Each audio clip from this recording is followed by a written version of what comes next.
I can't stand Al Sharpton. This is an exchange between Representative Matt Gaetz and Reverend Al Sharpton. It's gonna get heated, man. Thank you, Mr. Chairman. And Reverend Sharpton, your current MSNBC co-worker, Joe Scarborough, is my former congressman. And when Joe Scarborough served in the Congress, he had quite a bit to say about your contribution to the national discussion. It was in the 106th Congress that Joe Scarborough filed House Concurrent Resolution 270 entitled Condemning the Racist and Anti-Semitic Views of the Reverend Al Sharpton. We up surfing the web, man. Let's go. Mr. Scarborough's resolution began by saying, whereas the Reverend Al Sharpton has referred to members of the Jewish faith as blood-sucking Jews and Jew bastards. So my question to you is, does Mr. Scarborough's assertion that you said these things, is that true, or did you not say those things? They are patently untrue. I never said that. Okay. And can I finish my answer? No, it's actually my time, but you will be able to. Well, I thought you raised the question. So the next question. He did. Be quiet, Al Sharpton. Can I answer Mr. the question? Second comment. He says, whereas the Reverend. Since aspersions were cast on the witness will be permitted to answer. No, I'm sorry, Mr. Chairman. Aspersions weren't cast. I asked the witness if You asked, was it true that I said that? I can't reclaim my time, Mr. Chairman. Witness, you will have your time. The witness will be permitted to answer. You asked me, was that true? And the answer is no, that was not true. And as you know, Mr. Scarborough and I work very closely together. He comes to National Action Network conventions. I think he's a great guy, and we do each other's shows often. Mr. Scarborough also said, excuse me, the gentleman who's the timekeeper will add 30 seconds to Mr. Gates' time. Thank you, Mr. Chairman. Mr. Chairman, parliamentary inquiry. The gentleman will state his parliamentary inquiry. Is it appropriate for a member of the body to personally attack a witness before the body?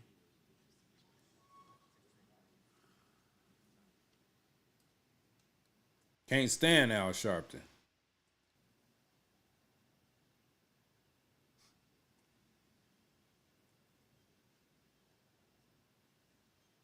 Or shall I say, should... What's up, Gloria? I'm over here. I can't stand Reverend Al Sharpton. I don't even know why they call him a reverend. But anyway, it's about to get heated. They about to call him out on a bunch of things that he said. So appreciate you tapping in. Can a congressman's words be taken down in the event that he cast aspersions on a witness? We ask everyone to adhere to rules of decorum. The gentleman will proceed. Thank you, Mr. Chairman. Joe Scarborough then wrote, whereas the Reverend Al Sharpton has referred to members of the Jewish faith as white interlopers and diamond merchants. Have you ever referred to members of the Jewish faith as white interlopers or diamond merchants? No, sir. I referred to one in Harlem, an individual who I didn't even know was Jewish, as an interloper, and said I should never refer to his race. I said that I was against those that were using apartheid diamonds. And when I did a funeral in Crown Heights in '91, because we were boycotting Oppenheimer and those that were selling diamonds from apartheid South Africa. Thank in you, the Mr. same sermon, I'm trying to now finish my answer. He asked you, did you say something? You said no. Now you're saying you did. Well, Al Sharpton, big head ass. Answer, sir. No, am I allowed to finish my answer? I'm allowed to read my time. You asked a question, and I'm answering it. Yeah, I got a few more. Well, and I have a few more answers. I can't wait.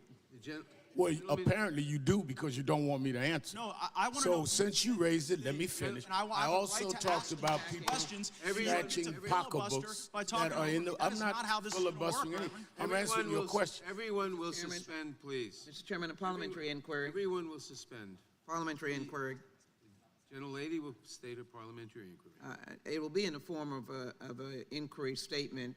Is it appropriate for a member to do a constant tirade of attacking the witness and then not allowing the witness to answer? That is not, my personal opinion is that it's not proper, but that is not a proper parliamentary inquiry. The That's a gentleman controls statement, the time. statement to the The gentleman. gentleman controls the time. Thank you, Mr. Chairman. Mr. Scarborough continued, whereas the Reverend Al Sharpton led a protest in the Crown Heights neighborhood and marched next to a protester with a sign that read, "The white man is the devil." Did you march Uh-oh. next to a sign that I said, have no recollection of that. I've marched in many things where there were signs that I did or did not agree with. Scarborough and continues, whereas the and Reverend I Al would Sharpton's say that vicious if I verbal was and aware of that, I would have said I asked him my that time I would was not short, so I want have the to opportunity have that question the sign. witness and not just have him continue to Well, then you shouldn't ask me a question if you don't want an I answer. want to know if you said them. You could say yes or no. You said No, well, I cannot answer Mr. Chairman on yes or no when he's I asking asked me my time whether or was not short. The witness is obviously disrupting the committee. the witness. First of all, this has nothing to do with policing. Mr. Chairman, Since he wants to make the subject Joe Scarborough and I, then let me answer it. It had nothing. Gentlemen. Last I know, Joe Scarborough nor I are members of the police department or has anything to do with excessive What force. is outrageous? But I'm loving to engage this if he lets me finish. What is outrageous is a matter of opinion. The gentleman controls the time. Mr. Chairman, I asked that a minute be The restored. gentleman controls the time. So you're not going to restore my time? No?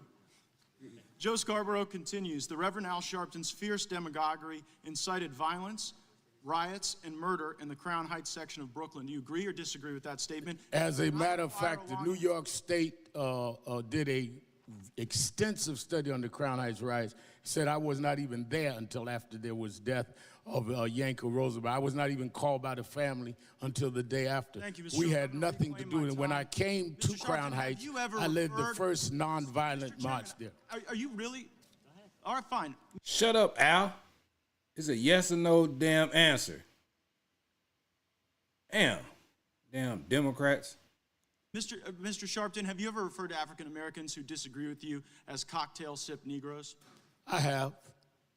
Have you ever referred to African Americans who Mr. disagree Chairman, with you? I have a parliamentary inquiry. The gentleman will state his parliamentary inquiry. If a congressperson is persistently questioning a witness about a non-germane matter, is it proper?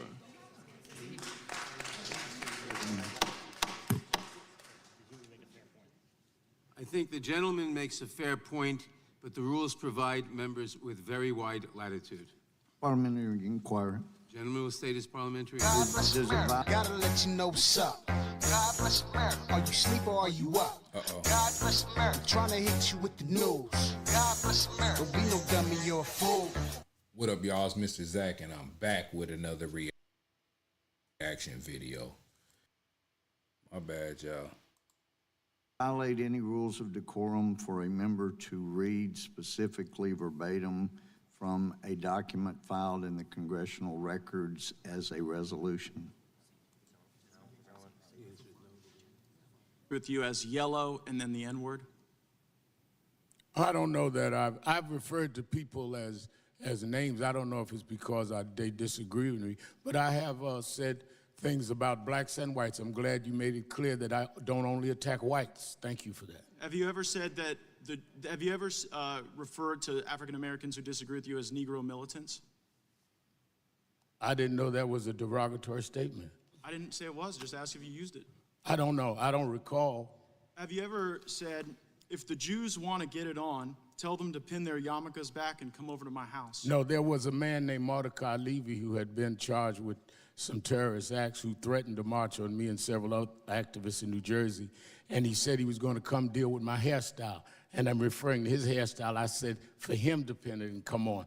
I was not talking about all Jews. Well, you no. said those words. No, I said about Mordecai Levy. Have you said, I'm in hell already, I'm in Israel? Yeah, because I had been threatened that if I came over to deal one more with question. Do you have no, you said well, the words, first of I all, believe in I believe that you can deal with the decorum of the Congress, but you cannot disrespect a witness. You cannot answer a question, ask a question, and tell the witness he can't answer the Witness question. is permitted to answer a question. You're welcome to answer them. How about Well, I then let me last answer, one? sir. Okay. Have Let you me ever answer, said the words, because I I'm believe in enjoying this. authing the I think that ever said that? I think that you have. You're at deliberately- a committee about policing. Don't Have you get ever upset. said, Calm I down. am Calm down. upset. You're yelling. You're yelling. You're yelling. Calm down.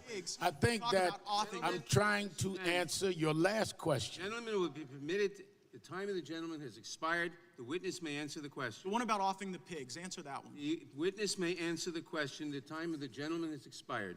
The witness may answer the question. The question that he raised, what I was saying was clearly that I have disagreed with blacks and whites. I've used language graphically sometime to do so, some of which I've grown beyond, but none of which shows anything other than I am an equal opportunity attacker. And I'm glad that Joe Scarborough and I both are equal opportunity attackers that now work together. Mr. Chairman, I ask to be recognized for unanimous consent request. The gentleman will be stated his unanimous consent request. Mr. Chairman, I seek unanimous consent to introduce the Scarborough resolution as a part of the committee's permanent record. I object. Who's next? The gentleman from Georgia is recognized. Mr. Chairman, I have a motion. Now that The gentleman from Georgia is recognized. I thank the gentleman for yielding, and I was reviewing your prior answer, Reverend Sharpton. You are cited in a Washington Examiner piece, July 30th, 2019, as having said, if the Jews want to get it on, tell them to pin their yarmulkes back and come over to my house. And in your response to my question, you said you were just referring to one person. So here is my very limited question for you, Reverend. Were you misquoted in this story when you say the Jews and them, referring to a plural group of people rather than one person you seem to have a grievance with? Well, am I allowed to answer? My name is Sharpton, not Lewandowski. I will answer the question. Answer the question, Please. We know your name, sir. One Sharpton. answer. Answer the damn question and shut up. Damn. And you then know that I'm going to answer. I was referring to an incident and a threat to come to my home by Mordecai Levy and to the homes of, I believe, Reverend Daughtry and others. How the Examiner, I think you said, or someone else wrote, I'm not looking at it, so I do not know whether they misquoted me or not. I do know what I said and who I was referring to. Well, did you say them? I just said that I'm not looking at the statement. I do not. I just wanna know You're talking about a situation that happened in 1991. If I said them, the, or those, I don't know. I know that incident and I know what I was referring to. And a man threatening to come to our home who had that kind of criminal record. And I had two young children, I think under 5 years old. Thank you. I appreciate the answer. Again, I'm not Lewandowski. Let me talk. I'll talk. I'll talk. I'll testify before this committee. So is it your belief that If I said them or not, would that help or hurt excessive force of policing? Well, I think it's pretty significant when someone wants to come and preach to us. Mr. Chairman, about point race of and parliamentary inquiry. Mr. Chairman, Mr. point Chairman. of parliamentary inquiry. Who Point of asked parliamentary it? inquiry. Someone else did first. The gentleman will state his point of. I don't believe you talk about the people that come Gentlemen, before you. The gentleman will suspend. The gentleman will state his point of parliamentary inquiry. Mr. Chairman, when a witness is asked a question in a hearing before this Judiciary Committee, do our rules provide that the witness is permitted to answer the question? The witness is permitted to answer the question. I have a parliamentary. But the member controls the time. Parliamentary inquiry. Hold on. The member controls the time. If the member judges that the question is answered to his satisfaction, he may go on to another question. The gentlelady will state her point of parliamentary inquiry. Do anybody got any control in there? Damn. They fighting and arguing. When a witness is attempting to answer the question, is it the rules of this committee that the witness be allowed to answer the question? And is it also in the decorum of this committee to not badger the witness if the witness is attempting to answer the question? The member, well, there are two answers. The member controls the time. If the member thinks that the question has been answered to his satisfaction, he may cut off the answer and go to a further question. However, it is not. You hear that, Sharpton? Not permitted to badger a witness. We do afford members considerable latitude, but badgering witnesses is inappropriate, and our committee should not conduct itself in that manner. It is expected that all parties to these proceedings comport themselves with decorum and professionalism, and at all times in a manner that reflects creditably on the House of Representatives. House rules require the chair to maintain order and decorum, and I will do so. The gentleman controls the time. The witness is badgering the person who questioned it. He won't even Be quiet. Just answer the questions. Yes or no question. Yes or no answers. Damn. Mr. Chairman, I ain't having no march. I believe in fighting. Well, fight then. Ain't nobody holding you. I'll off the man. We'll off him.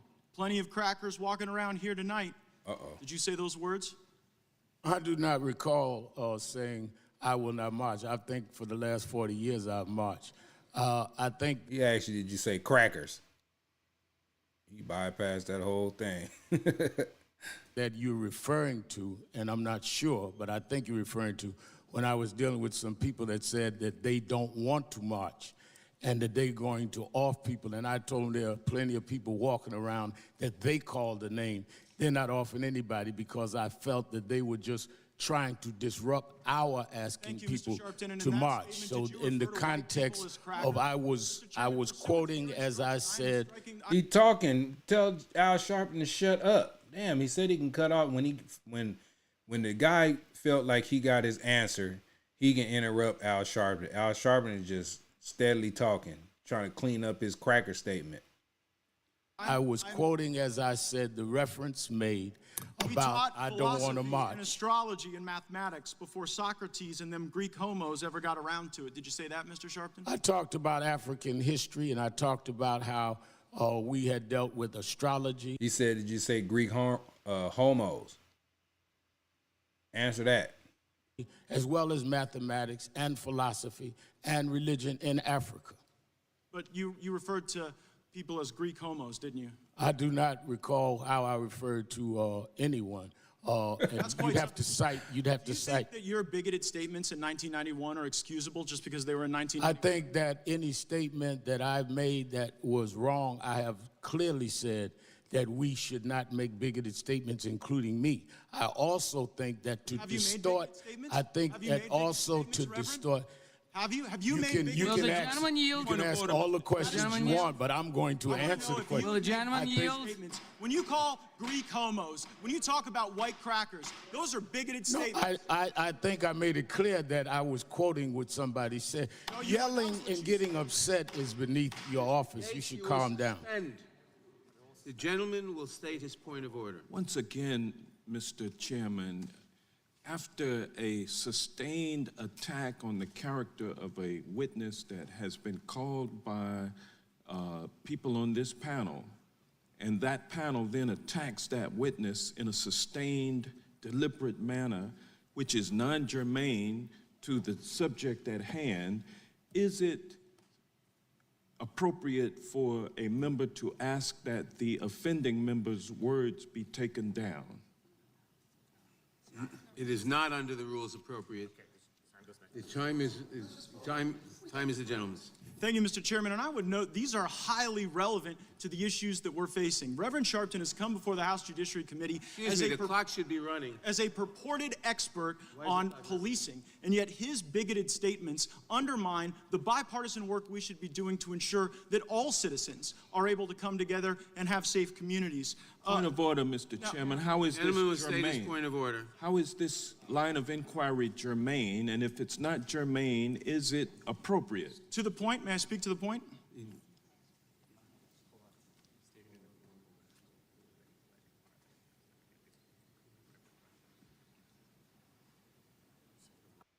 Al Sharpton is a bigot, boy. This was 1991. I'm quite sure he probably said something like that. He cited germane.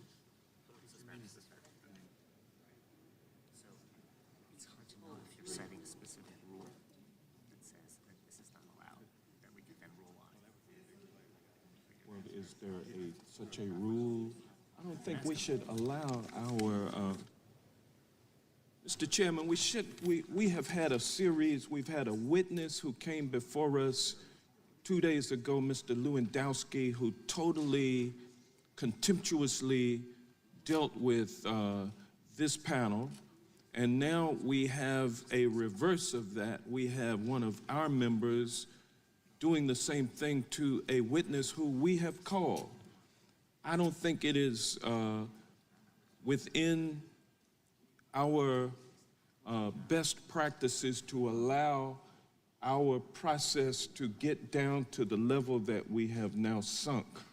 And I'm asking the chairman to, in the wise use of discretion, to rule that the gentleman from Florida's line of inquiry with this specific witness, who he's trying to attack his characters, no question about that, but I'm reading his own words back. doing it in a sustained way, Not you. and He doing does? I have the time, Mr. Chairman. and not having not. uttered What a is it? single Regular order. Is this a point of order? What is Point of order, Mr. Gates. You don't have the floor. The gentleman is being heard on the point of order. not Will I be having, heard on the point of order? The Not gentleman having- is being heard on the point of order. not having uttered a single word of relevance to the issue at hand, is it appropriate for this committee to allow the misuse of this platform to attack the character of a witness? I mean, this is taking our process down to a level that we should never allow it to descend to. And I'm objecting to us wallowing in the mud down here with these comments. I mean, it's not whether or not it's true or false, it's the fact that it's non-germane. To the point? The chair will rule on the point. The chair He reading Al Sharpton's own words back to him. Al Sharpton can't even handle it. He keep talking about he don't recall. will rule on the point of order. Although the gentleman's comments may be obnoxious, although they may I object to that. Point of order. That is an improper although the characterization of gentleman's the member of the comments committee. may be characterized as whatever you want to characterize them as. I have a point of order that your words be taken down and referred. Oh, woe is me. Gentleman, I pick a fight and gentleman now has I need wide- help. Under the rules, the gentleman has wide latitude, both on the question of germaneness and on the language that he uses. And unfortunately, under the rules, I cannot overrule him. The gentleman will proceed. Thank you, Mr. Chairman. Thank you. You sold your life story, Mr. Sharpton, to your own charity. How much money did your charity pay you for the rights to tell your story? Parliamentary inquiry. Mr. Chairman, this is an outrage, and the question is whether you can impugn the motives and or insult or badger the witness or cost or characterize his presence at this Objection, table. The gentlelady was not recognized. Well, Why they keep on interrupting? Al Sharpton, answer the question. And she ain't even give a point of order. She just burst out with her little statement. Shut up, Miss Jackson Lee. have a parliamentary inquiry, Mr. All right, Chairman. the gentlelady was not recognized. All right, Ma- stop the clock. Just stop. All right, you'll state the parliamentary inquiry. I thank you, Mr. Chairman. I think the gentleman from Georgia made a point about a witness that we had just 2 days ago, which the impugning of the motive, the character destruction was not in the course of our questioning. What I say to our good friend from Florida, that you are now not only not being germane, but you are pointedly attacking the character, and in addition, bringing up information. It is not. That, well, let me just finish. Bringing up information, it's an inquiry. Bringing up information that is a character destroying. And the question is, in the questioning of a witness, can you use items that refer to the witness's character and demeaning the witness's character? Is that an appropriate line of questioning? Whether it is an appropriate line of questioning is not relevant. But with respect to the parliamentary inquiry,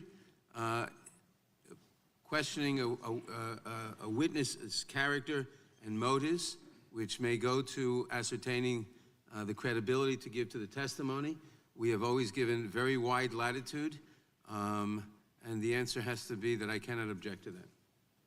The gentleman will proceed. Keep going. How much money did your charity pay you personally, for the right to tell your life story?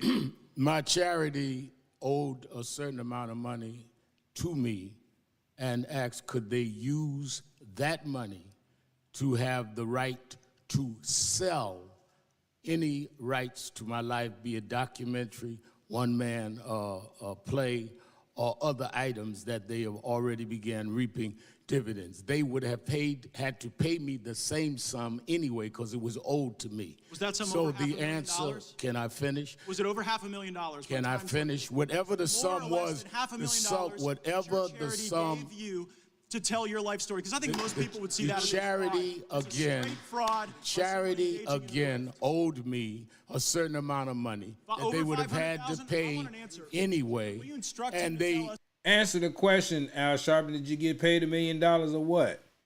And Tracy Adele, I appreciate the sub. I don't know when this was. I didn't know that Miss Lee passed away, but I had watched this a little bit earlier, and I thought it was a good, good something to react to because they was going at it. It's a lot of gavel banging and just all kind of crazy stuff going on. So we just watching it. So we surfing YouTube tonight. All right, I appreciate you. Well, I agree to allow them, or less than $500,000 that his charity paid him for his life story. Gentleman's time. I allowed them to use those funds Chairman, I to asked you to have instruct my was it right. more than $500,000? Gentleman will suspend. His time has expired. The gentleman from New York is recognized. Boy, he talked his way up out of that answer right there, boy. Al Sharpton know he got paid. He know he got paid $500,000 to $1 million for that, whatever that book or whatever it was. It's about to be over with. Man, they couldn't even get Al Sharpton couldn't even get a answer out because he didn't want to answer. He was beating around the bush with the answers.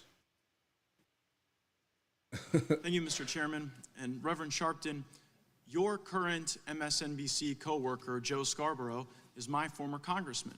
And when Joe Scarborough served in the Congress, he had quite a bit to say about your contribution to the national discussion. It was in the 106th Congress that Joe Scarborough filed House Concurrent Resolution 270 entitled Condemning the Racist and Anti-Semitic Views of the Reverend Al Sharpton. Mr. Scarborough's resolution began by saying, whereas the Reverend Al Sharpton has referred to members of the Jewish faith as blood-sucking Jews and Jew bastards. Oh, we seen this already. Sorry, y'all. We got to get up out of here with that one. So my question to you is,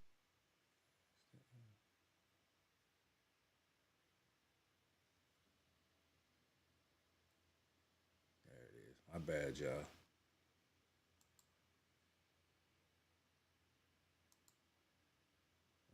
He crazy.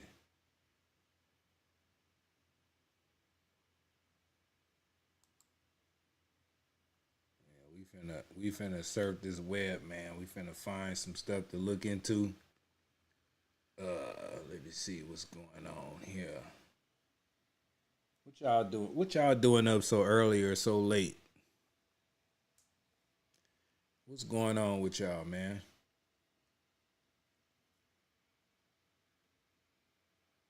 You say Al Sharpton was right for once. Okay. You know, I don't like them calling him Reverend. The man was in the dope game and all kind of stuff back in the day. I did a video on him, man. He was snitching on people and try to act like he ain't know what was going on and all kind of stuff. Al Sharpton, boy, tell you.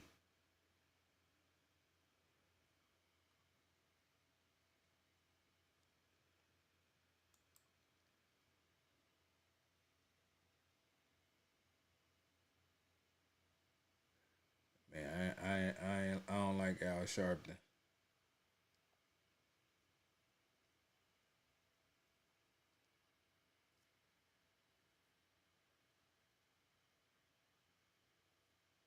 He's old money. Man. You went to sleep early, huh? Okay.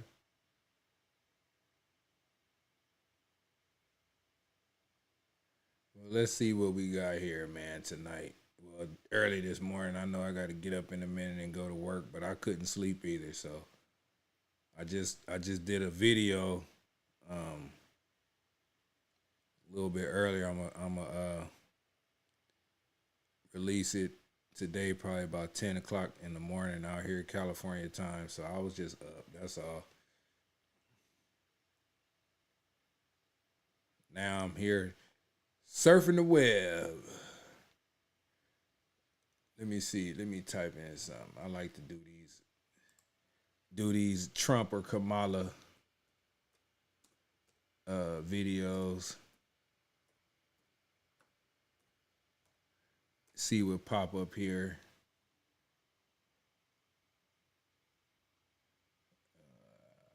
Let me see.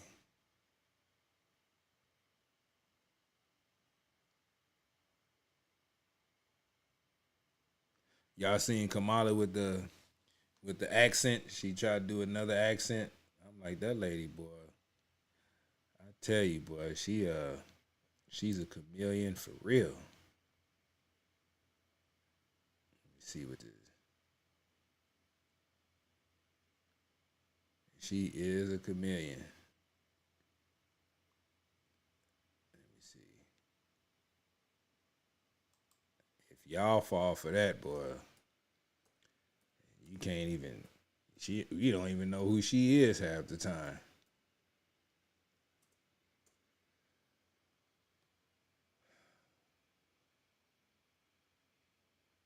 Let me see. I like Nick Shirley. Y'all like Nick Shirley, man? He be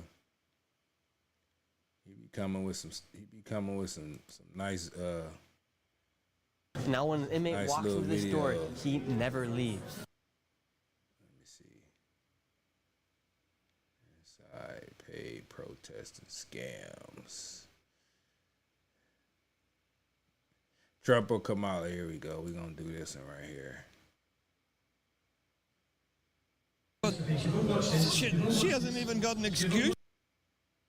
If you lived in the United States, who would you vote for between Donald Trump and Kamala Harris? Oh, Kamala, 100%. We think he's the saviour of the Western world. If Trump gets in, we've got hope.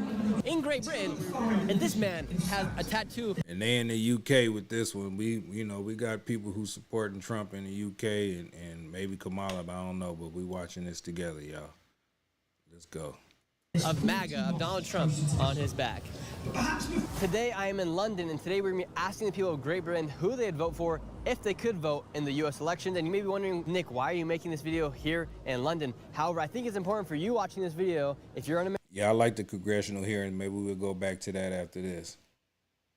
America right now to understand what Great Britain and other countries think about our politics in the United States and to see what kind of media they receive on their end, and that way you can better understand how they perceive us as a nation and why U.S. politics is so important not only to the United States but to the entire world. And this is another election special here on my channel. We will be doing these videos up and towards the election, so if you're new to the channel, give this video a like and subscribe so you never miss one of these videos. And now let's go ask the people of Great Britain who they would vote for. If you lived in the United States, who would you vote for, Donald Trump or Kamala Harris? Harris. Harris. And why so?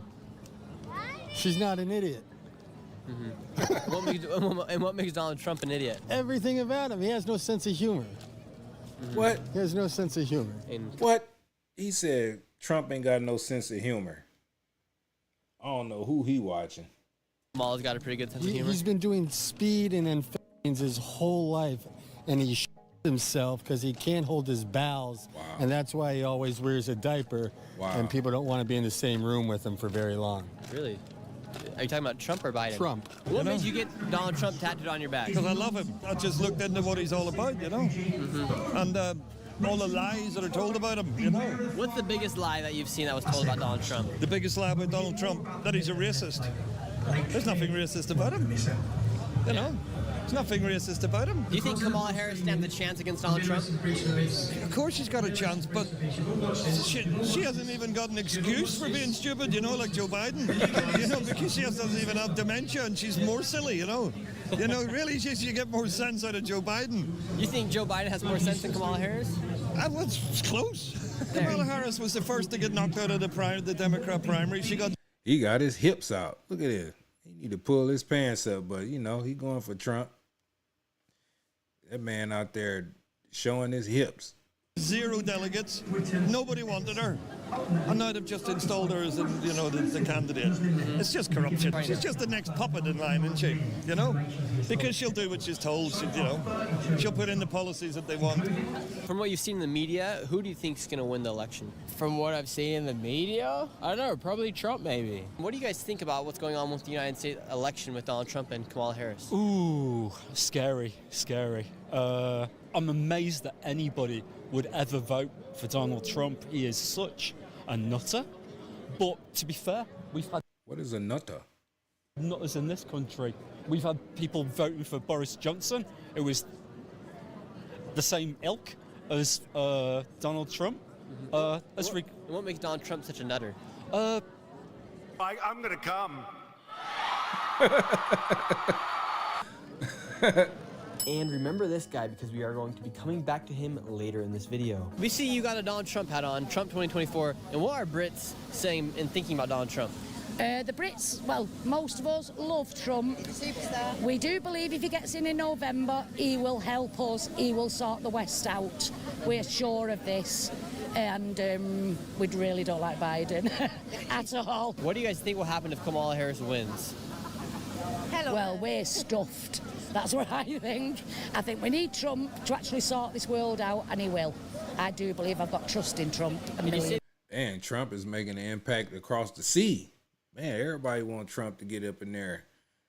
He gonna save the world. That's what they saying, I guess. We need Donald Trump to sort out what's going on here in the West. And what do you mean by that? The two-tier policing, the immigration. The immigration is totally out of control, and we do believe if Trump gets in November, he will help us. We do believe that. If you lived in the United States, who would you vote for, Donald Trump or Kamala Harris? I don't know. I think the country's quite lost already, man. Biden's dead already, innit?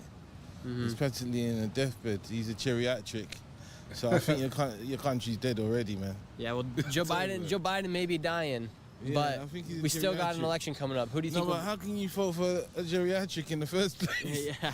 So I think you're a bit lost already, man. I'm sorry to say.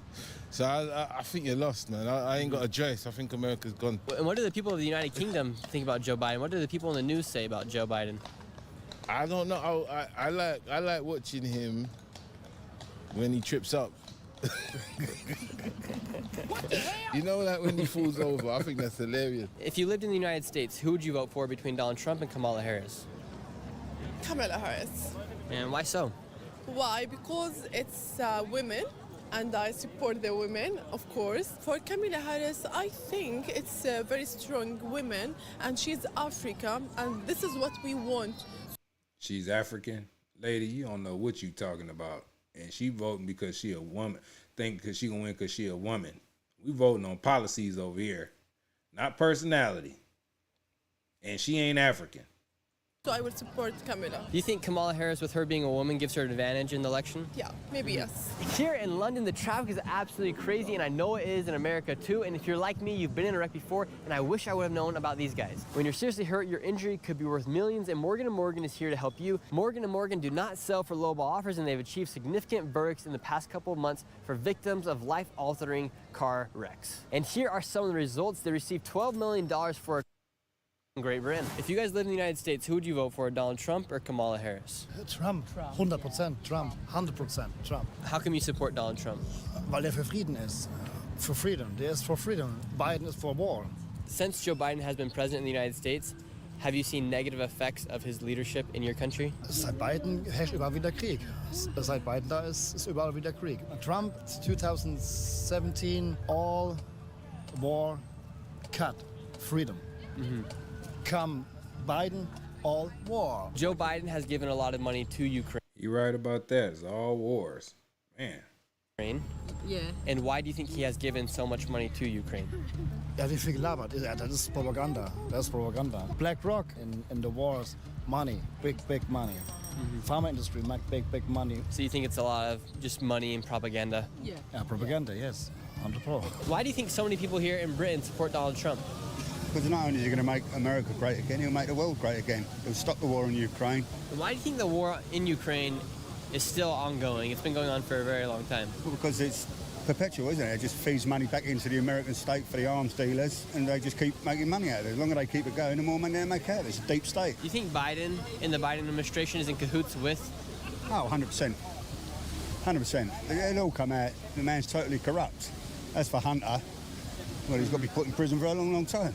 Yeah. The man's a criminal. Biden's an incompetent criminal. What do you think will happen if Kamala Harris wins the election in this election cycle? I don't think they'll let her run anyway. I think they'll go for the other one, Michelle Obama. I think they'll stick her in at the last minute. If she hasn't got a clue what she's doing. Not a clue.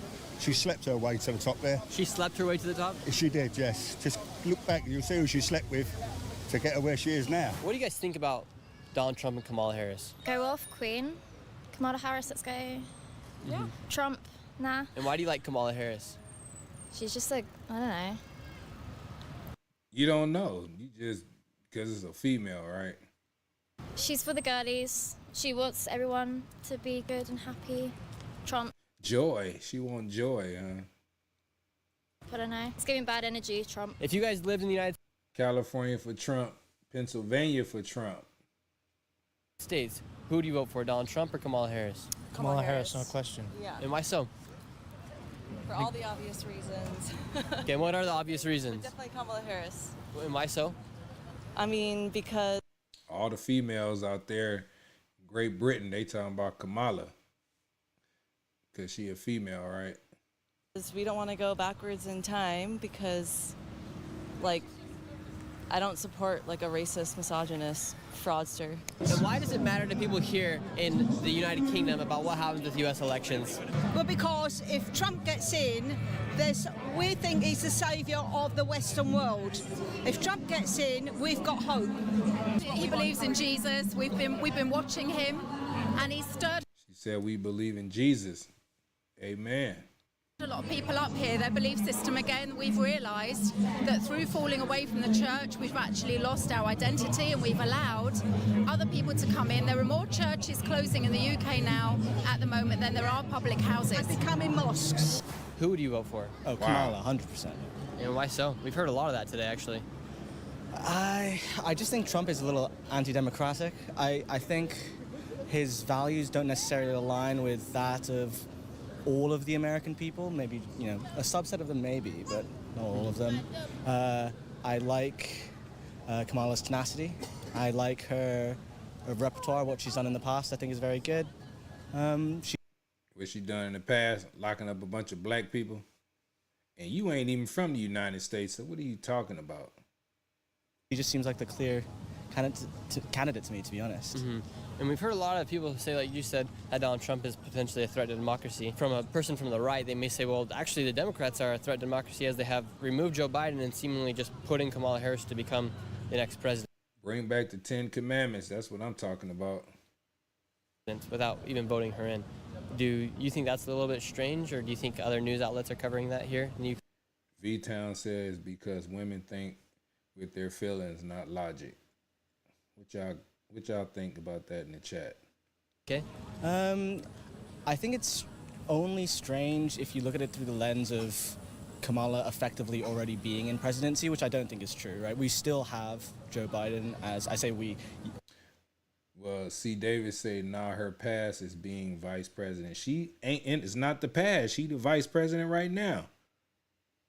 Everything that people want, she can go in there and get it done. Since Joe Biden ain't nowhere to be found, somebody got to be running the country. So all that stuff she talking about on day one been a long time ago. You guys still have Joe Biden as the president of the United States. I think changing canon like that is probably fine. Well, what do you guys think about United States politics right now? What do you think about U.S. politics? I think Donald Trump has got the right idea to protect his country and just tighten his borders, and I think we should follow suit. I think we're embarrassing as a country now. We used to be the great British Empire, and we've lost control because our government is being corrupted and being controlled by an elite. Yeah. Would you say the elites fear Donald Trump? I'd say they do, and I'd say they feel Nigel Farage as well, and I say bring on reform.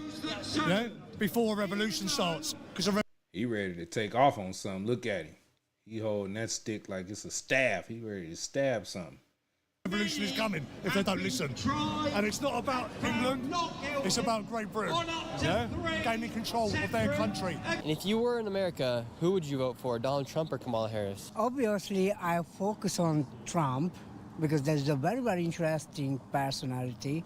I think he's a very, very American man. He's a very, very American man, but I can't trust. Awakening the Planet says, thinking with your heart can be good. It's not good if you don't know how to use your intuition and critical thinking. So is that for women or what? Awakening the Planet. Trust in him. Not perfectly, I'm sorry. I have to say that. What do you think about Kamala Harris and Joe Biden? I think Biden wasn't a really president of America. Who do you think was the president if Joe Biden wasn't? I think the latest one is absolutely Obama. You think Obama was still acting as president while Joe Biden was president? More than, yeah. Absolutely. And if you guys lived in the United States, who would you guys be voting for? Trump, of course. Trump. 1,000,000%. And why so? There's no wars when Trump was in power. No wars. The economy was great when Trump was in power. Don't get me wrong, the way he speaks and everything, he just says it as it is, doesn't he? He's not a polished politician. So people are not used to that, but I prefer that. I prefer people to be straight talking. I was watching it. That's what I prefer. I prefer somebody to be straight up and tell it how it is. It might hurt, but hey, is he telling it like it is? When he got... You were watching it live when Donald Trump got shot. What was your first impressions? Just upset me. I cried, you know. And what do you guys think about U.S. politics and the U.S. election? I think probably a bit like ours. It's sometimes it's all about how much money you've got in your back pocket. It's about time the world got sorted out, and all these people with plenty of money should give other people that don't have that much money and work bloody hard, they should give them See, Davis, they know what's going on. They watching what's going on over here. Money. What do you think about U.S. politics and Donald Trump and Kamala Harris? Well, we're all hoping Trump gets into power. We're all pro-Trump. And what do you think about Donald Trump? I like him. He's fighting the globalism. He's against globalism. I support anyone that's against globalism. Why are we finding so many people here in Great Britain that support Donald Trump? Because he's a lovely guy. Well, they tried to kill him, telling the truth. But what do you think will happen if Donald Trump doesn't win the election in 2024? He's going to win. He's going to win. I truly believe we wouldn't be in this state that we are now if Trump would have been re-elected. Putin wouldn't have gone to war. He wouldn't have gone to war. We would not be in the state that we are in. So, love him or hate him, some of his I don't agree with, but come on, he gets done what he says he's going to do. Tracy hit it on the nail. The world is watching this election. And the way this lady talking right here is like she over here in the United States. Man, it seemed like if Trump don't win, it's going to affect the world. A lot of people, they don't like war. I don't care what country you in. One man decision is affecting everybody. They over there with Trump hats on and all kind of stuff. Do you think if Donald Trump gets reelected, he'll be able to stop the wars? He'll be what, sorry? Yeah, he's the most powerful man in the world then, isn't he, really? He's America, the president of America. I think he'll stop the wars, yeah. I think he'll stop the wars. He's got quite a good relationship with Putin and all, isn't he? How he's going to build our economy back up is another question. But I think he will stop the wars, yeah. Who would you vote for, Donald Trump or Kamala Harris? Definitely Kamala Harris. And why so? We've heard a lot of people here at this park say Kamala Harris. I mean, there's nothing that Donald Trump has ever said or done that I agree with. And I think Kamala Harris, especially being female, being a black woman running for president. Stop saying black. She ain't black. I think that's something that deserves to be recognised. And like I said, there's nothing that Donald Trump has ever said or done that I can morally agree with. And I think that a lot of people think the same way. He nearly got shot. He nearly got killed the other week. But he said God saved him. I'm sorry, I'm not a religious person, and I find it hard to find that it's mainstream that you can get away with saying that God saved him from being shot. he's a little bit too far out for me. Okay, so would you say that Joe Biden and Kamala Harris and the Democrats, would you say that they're better for other countries like the United Kingdom? Possibly, and at least they're rational. I would rather see Kamala Harris in the White House than Donald Trump. As a Brit. Who's going to win, Donald Trump? Sabu say anyone can say black dummy. Well, she ain't black, and I ain't dumb. Or anybody that feel that way is not dumb. We know that lady ain't black. She ain't black. For Kamala Harris. Well, Donald Trump will win hands down. Donald Trump's not like a career politician. He's somebody that's came into politics who's not been brought up through the system. He's different. He's different from your standard politicians. People are attracted to him because he's not your same old, stereotypical, Exactly. Tell people what they want to hear. He's got his own points of views. He'll tell people his opinions, and he doesn't give a shit whether you like it or not. You either like it or you don't like it, and that's refreshing because people aren't used to that. People are used to politicians just continual bullshit. Tell people what they want to hear, promising everything, delivering nothing. He tells them what he wants to do, and he's going to do it, whether they like it or not. That's why he's so diverse. And See, David, she said I'm triggered, or the person Sabu said he triggered, or you talking about me?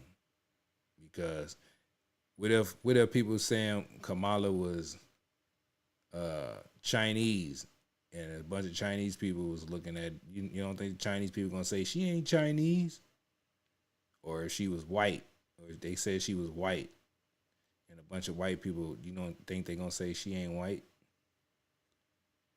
Because she ain't black. She want to be black. Every speech she giving, depending on what state she in, she's gonna adapt their accent. So, you know, that's letting you know what she's flip flopping, lying, and you know what I'm saying, just pandering to whoever she talking to. splits the country. Thank you so much for watching this video. Please consider subscribing, give this video a like, and I will be reading your comments down. No, I ain't triggered, man. I'm just reading the comments, so, you know, hey. Never triggered, brother.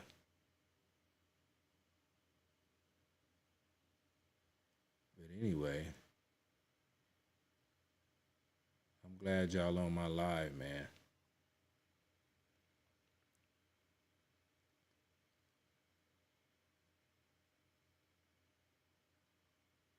Let's see what he's talking about right And here. who will you be voting for?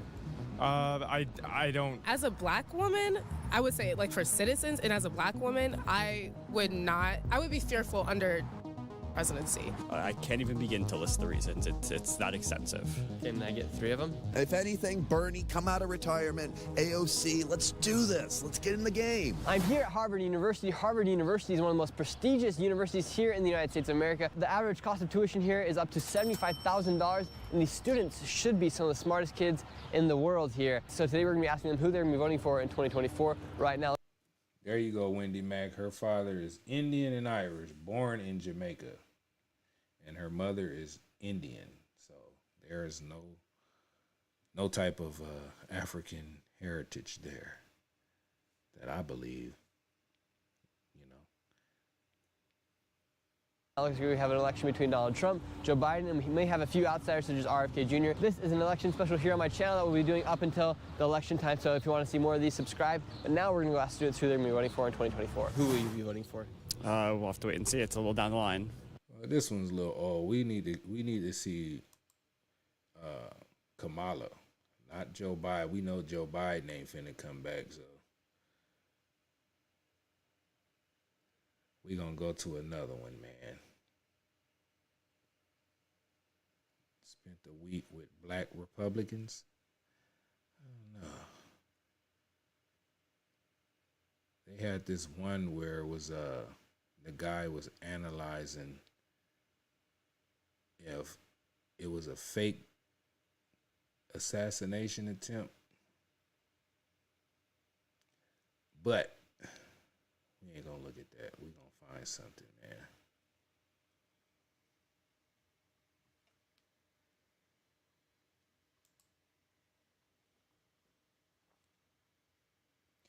Where y'all tapping in from? Put where y'all from in the chat so I can see what part of the country or what country you guys are looking or tapped in and looking at the live in. Let me see, man.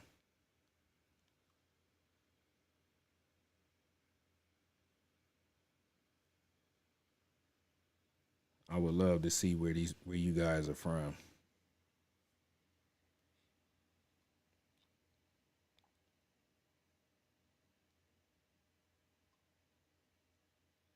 Pennsylvania, Texas. See, Davis, we already know what Trump policies is. Carolina beaches, Tennessee, Denver. Ooh, Denver is going up. Cali 707. Y'all got them those Venezuelan Trinidad de Agua out there in Denver. They over there taking over apartment complexes. That's crazy. Gloria, California. Where you from, Zach? I'm from California. I'm Los Angeles.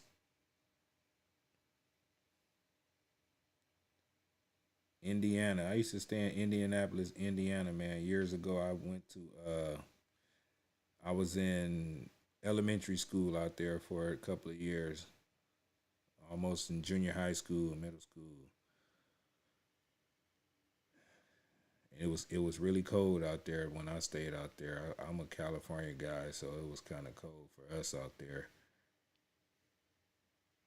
You know what the policies are, C. Davis. I ain't gotta. You want me to play a Trump video so he can tell you? Because everybody know what his policies is. Hey, well, you got D. Everybody know on here, man. Let me see here. Let's go to here.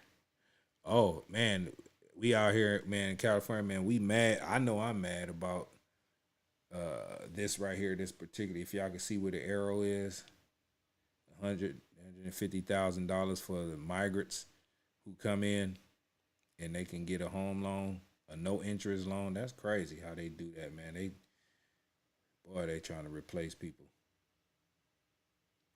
But we're gonna watch this right here, man. Shout out Nate Friedman. So what is the point of bringing people with no papers, no skills? New York has not voted for a Republican president since 1984. To see if that might change, I took to the streets of New York City to ask people a simple question: Trump or Kamala? See, Davis, they about to get on you, man. I don't know what stations or what channels you watching, but you misinformed, brother.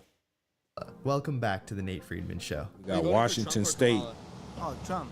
Trump? Why Trump? Like, look at this. It's like World War III, man. Yeah. It's worse than third world countries. How do you think it's gotten so bad? Like, what do you think's happened? What's caused it? Well, you know, the crook politic and the mayor, he's a crook. He's doing business with the hotels to rob the taxpayers. You know, it's all a scam. All the hotels, all the asylum seekers, they get in the hotel. The mayor is getting paid, and the governor and all that. Yeah. It's a scam. So what is the point of bringing people with no papers, no skills, no language? See, Davis, no tax on tips. He ain't taxing Social Security. He gonna do a mass deportation. That's 3 right there. Language to speak.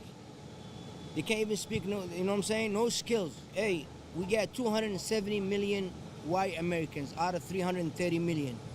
If Trump loses election, it's rigged 200%. Why do you like Trump? What about him? Look at him. The economy was, when he first took over, the economy was booming. Tell him awakening the planet. I ain't gonna keep going. He know what it is. I mean, the man, Donald Trump and J.D. Vance, Donald Trump did 34 interviews, and Kamala did what? Kamala and Tampon Tim did what?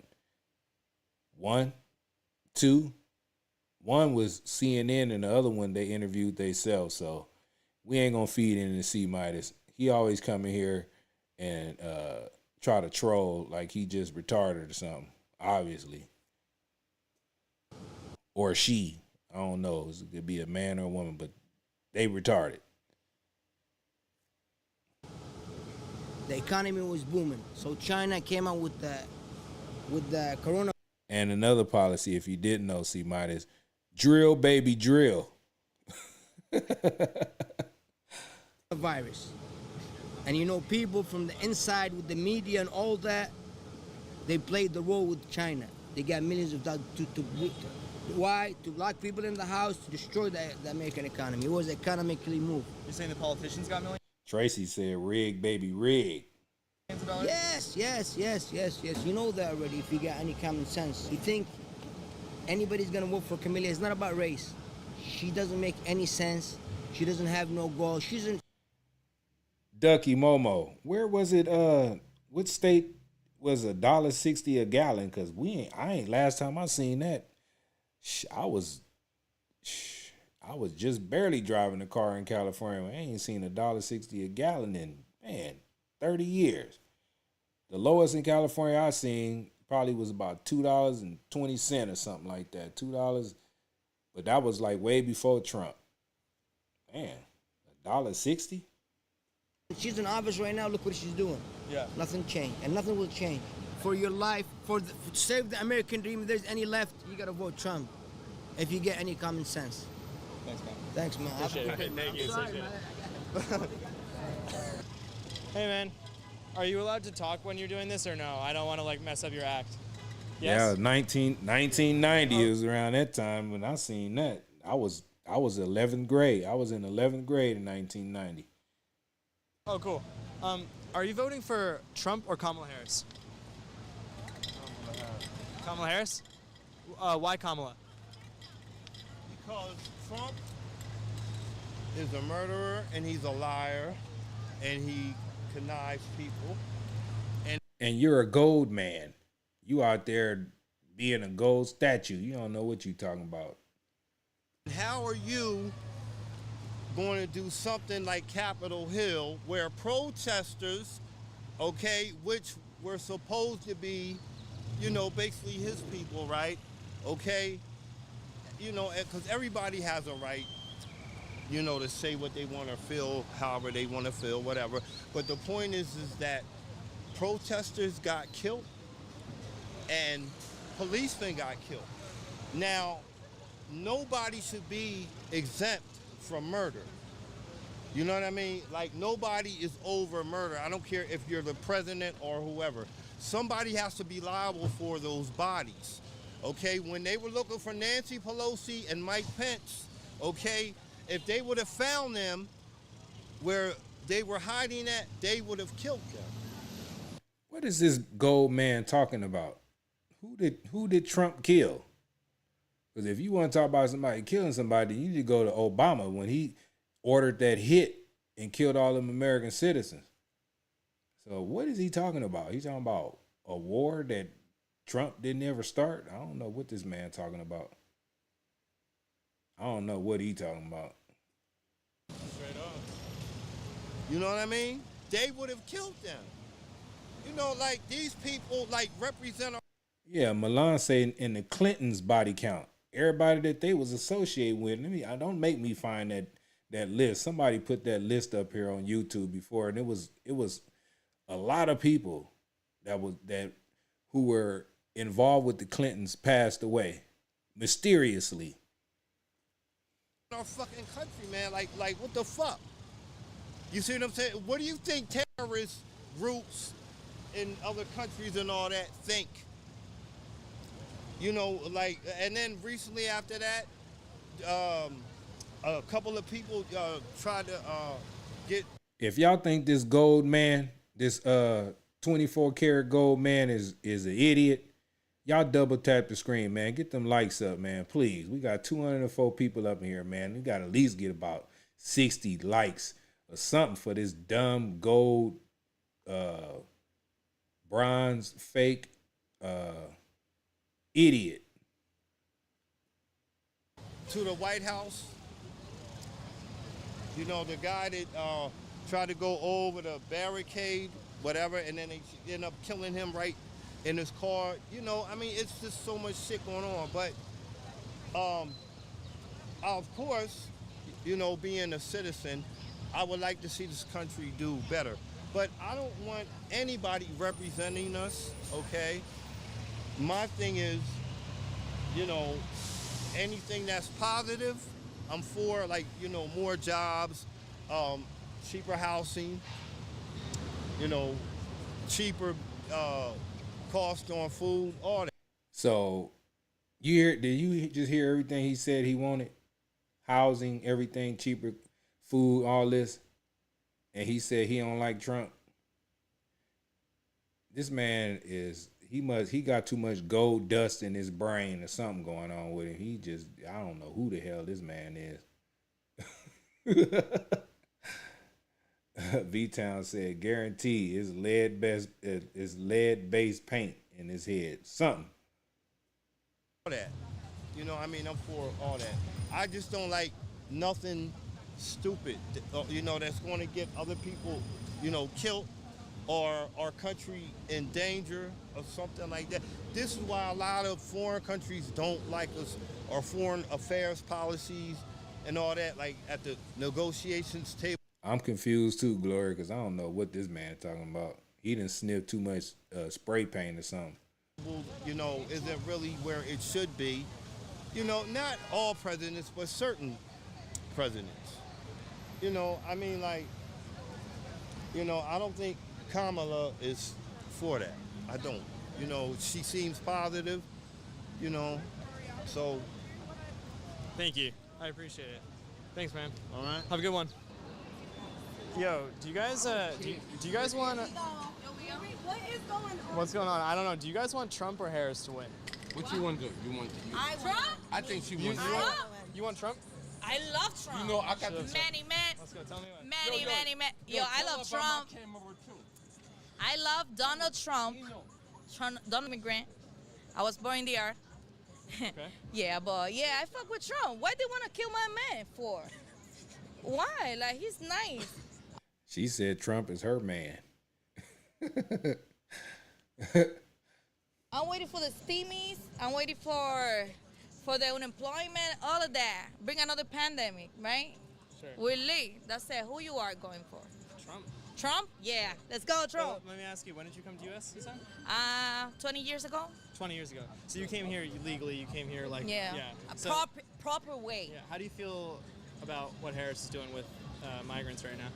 Well, I think for other people getting fucked up, they need to save the people they are in the right way, because that's illegal. They illegal. Unfortunately, I got people that they are illegal here in this country, but the thing is that if they come legally here, they're gonna be welcome. They just gotta apply for whatever they qualify, and they're gonna be approved. That's it. Visas aren't stopping, right? Green card aren't stopping, so.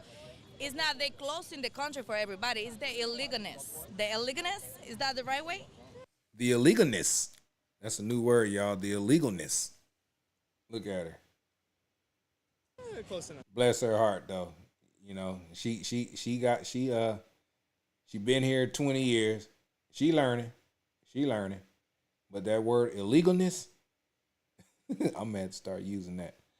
Yeah, that's the illegal thing that is not good, because that's fucking up us, that we pay the taxes. And then where's the money at? So tell me, like, in a word, basically, why Trump? Why do you like Trump? What about him? Because I see that he got his own personality, and then he just don't give a fuck. He's just, I'm the man. Like, he don't care, he don't listen. He's defending the country. Yeah. How do you think he's defending the country? Well, like bearing for our rights, for what belongs to us, protecting the U.S., trying to control, because, this is jungle, right? This is the jungle. So, yeah, and he's bringing more opportunities. And all for the citizen, the other people that live here, we just getting benefits. How did you feel like life was different under Trump versus Harris? It was boring. It was what? Boring? Yeah, very boring before Under Trump. Yeah. I didn't like no politics, no Democrats, none of that. After Trump, I was like, I feel connected with him. Like, all young people are voting more now for Trump. Yeah. No? Am I right? I would say that a lot more people got interested in politics because he's pretty entertaining. Yeah. I am more involved. Yeah. Now, who's the president now? Who's the person? What do you mean by it? Who's the Oh, president, actually? Well, they say it's Joe Biden. Yeah. You think he's the I president? don't even know who's that name. I don't know who's that guy. Damn, she don't even know who the president is right now. She just on Trump. Man. Hey, Trump. I'm waiting for Trump. That's my president. That's it. That's it. That's everything you need. Amazing. It's You're nice meeting voting you. for Trump, right? Yes. Marinelle, okay. Okay. Your favorite Dominican in the U.S. Bye. Bye Take bye. care. Bye guys. All right, guys. Later. Yo, Yes. take my Instagram. Okay. And do you want to say Trump or Harris? Oh, what course, you gotta pay back. what you want to ask me now? I'm Same with my question. sisters and them. So are you with Trump or are you with Harris? I'm with Trump. Okay. Why Yeah, Trump? I'm with Trump. Why Trump? Because I just think Trump could do the right thing, and he was doing the right thing from the last term. Nothing happened with this. What's his name again? Joe Biden? Yeah, Joe Biden. They don't Ain't even nothing know it. happened with Joe Biden, but I know everything happened with Trump. We got stimulus checks for the hood. He got out my guy from Cali, and then he got our Kodak Black. He made Kodak Black come out. I think I'm going for Trump. Yeah, I don't care what nobody say. It's me, the actual guy, and I fuck with Trump. You want more cigarettes? Take 2 more, cause I can't smoke too much. I don't want to smoke my whole. I'm not gonna smoke a whole pack of cigarettes. Come on. Do you guys want Trump or Harris to win? I plead the fifth. Plead the fifth. Sorry to interrupt. You guys want Trump or Kamala to win? Speak French? Your English sounds amazing. What's up, Brooke? Brooke said, I don't know that Trump's going to fix anything, but at least he's not going to tear it down like Kamala. Okay, well, that's, hey. At least you understand. You said that in the best English I've ever heard in my life. Do you speak French as well? Only French? You guys... speak a little bit English. Okay. Are you guys visiting? Yeah. Cool. Well, do you follow American politics at all? Probably more than the one in Belgium. Oh, yeah? Okay, well, which candidate do you think is better, Trump or Kamala? Kamala. Kamala? Why Kamala? Because she's a woman, she's black, and I think it's really cool. Go another person, because she a woman and because she black. Oh, Lord. Hey, they got that narrative out there, boy, that she black and all of that. That's crazy. But anyway, they gonna think what they think. This lady ain't even from the country, so, but hey, that's what they pushing outside the U.S. All other countries think she black, but she ain't. And I prefer her ideas than the one of Trump. Okay. Yeah. Thank you. Thanks, guys. Bye-bye. It's not even like it's the third or fourth sentence. It's the first sentence. It's she's a woman and she's Salute AAA. What's going on, AAA? black. Hey, what's going on, man? Do you want Trump or Kamala Harris to win? Which one? Do you want Trump or Kamala Harris to win? Trump. Why Trump? Huh? Why Trump? Nice, man. Was it? Nice. He's nice? Can you elaborate? No English too much. What do you speak? Arabic. Arabic? Yeah. When did you immigrate to this country? How many years ago did you come here? What are they? 32. 32? You've been here 32. I believe your English is very good. So I think it's excellent. So tell me, why Trump? Trump? It's okay, good. Everything can be very cheap. Now everything expensive. Yeah, well, I know. Yeah. Inflation. I know. Now expensive, everything expensive. Did the Rent expensive, everything expensive now. Did the price of your hot dog? See, Midas, you say when men vote for men, that's okay. With Kamala, I mean, most of these countries, all these hostile countries, man, they respect men. But if Kamala was more assertive and not hiding from the media and owning up to the things she say, then she might be good. But she ain't. She can't. Ain't nobody gonna respect joy and stuff that she talking about. It's not good. It's not good. You got to put your foot down. And Kamala too scared to even do that. So if it was a different person, maybe another woman who was really assertive with everything, like Tulsi Gabbard, you know who that is? Then yeah, you know what I'm saying? But other than that, Kamala is too weak. She weak. Dogs go up. Yeah, now $5 before can $2. Yeah or no? Everything expensive now. Okay, so Soda expensive, everything expensive now. okay, so in Trump's last year in office, your hot dogs were $2. Is that right? $2, $3. Okay, and now they're how much? $5. All right, you heard it here first. Yeah. Man, he went up on the hot Thank dogs. you, man. Have a good one. So this was totally by accident, but we walked past the Walcott Hotel, and I remember seeing a TikTok of a guy outside this hotel, and he saw something crazy. Why are you guys here? It's a hotel. Why is the Army at this hotel? We're here at the request of the state of New York. The state of New York has put the Army into hotels? What the hell is that about? No boys in girls' bathrooms. I'm with that. It shouldn't even be going down like that. That's the craziest thing I ever heard. I ain't gonna say the crazy everything I ever heard, but it's not right. No man in women's sports. No man should be beating women's records or beating them up in boxing and all that stuff. Why we can't just be normal? Why it just can't be normal? This is a public hotel, right? What is the Army doing in this hotel? Have you guys taken over this hotel? What is? So you can't record. What the fuck is the Army doing taking over civilian hotels in the middle of New York City? The reason the Army is here is because the hotel is now a migrant shelter. On housing alone, the city has spent $2 billion to let migrants live in hotels for free. Brooks says, no matter what you think, this is a man's world. This is a man's world. Women are not equal, but women are essential in their role. They're nurturers. They're nurturers. Brooke, you got it right. You got it right. You know what I'm saying? The men are protectors. We need somebody who's going to protect things.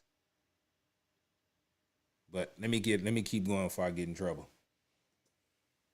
It's not just hotels that the Army is guarding. You've got train stations and other public places as well. We'll basically do anything besides shut down the border. So when I ran into a soldier outside the Walcott Hotel, it wasn't exactly a coincidence. Hey, thank you for your service. I appreciate it. Can I ask you, are you for Trump or Harris? I can't do it. I'm sorry. You can't? You're not supposed to? Who told you that? Is that just like a policy? It's not a law, but it's a military policy. Trump,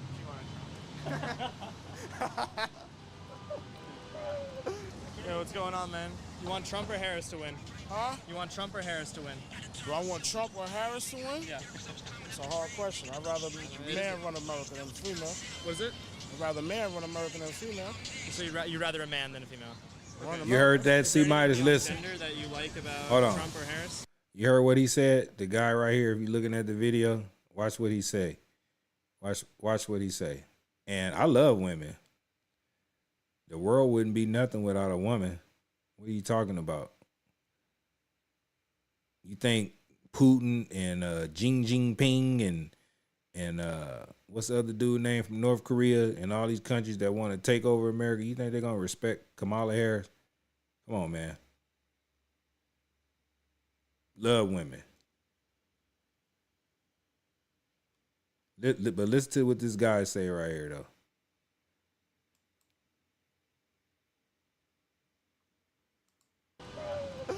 Yo, what's going on, man? You want Trump or Harris to win? Huh? You want Trump or Harris to win? Do I want Trump or Harris to win? Yeah. It's a hard question. I'd rather man run America than female. What is it? I'd rather man run America than female. So you'd rather a man than a female? Run America. Is there anything beyond gender that you like about Trump or Harris? No. It's for you, it's just gender. Yeah. Okay. Females do it with emotion. Okay. Men are logic. Okay. Women are emotional. He said, "Man, run with the logic." What do you do for work? I do security. Security. Do you work with any female security guards? Yeah. How do you feel about the female security guards? They're cool. Do you feel like they can't do their job as well as you? I mean, there's different jobs that we have for doing security. They're more as in they're more doing the scanning. Okay. We're in the lobby where a lot of stuff happens. Interesting. So, Cool, man. All right, thank you. you guys have a good one. You too. Yo, what's going on, man? Do you want Trump or Kamala Harris to win? Harris. Harris? Why Harris? I think she's gonna be do good things for the country. Yeah, like what stuff? Like, you know, for the immigrants, you know, make life much easier for people, you know, because we're struggling right now. Yeah. Everything is very difficult for us right now. Where are you from? I'm from Haiti. When did you immigrate here? 2008. 2008? Okay. Has she, like, helped you at all while she's been in? Get your damn job. You've been here since 2008. It's 2024 and you still talking about it's hard for immigrants? That means you ain't doing what you supposed to do, brother. I thought he was gonna say he just crossed the border. He should have been established already. Man, out of his mind. In office now, you feel? Not right now. Okay. But I thought she's gonna be doing a very good thing for the country. Okay. That's it. Thank you. Hey man, how's it going? Can I ask you a question for a YouTube video? Yeah, for who? I'm independent. Yeah, I'm working on my own. Is that okay? Yeah. Do you want Trump or Kamala Harris to win? Kamala Harris, yes. Why Kamala? Because she's my wonderful, wonderful person, and I wish to get the black president again. So you want to vote for her because she's black? Yes, and I don't like Trump, so I absolutely.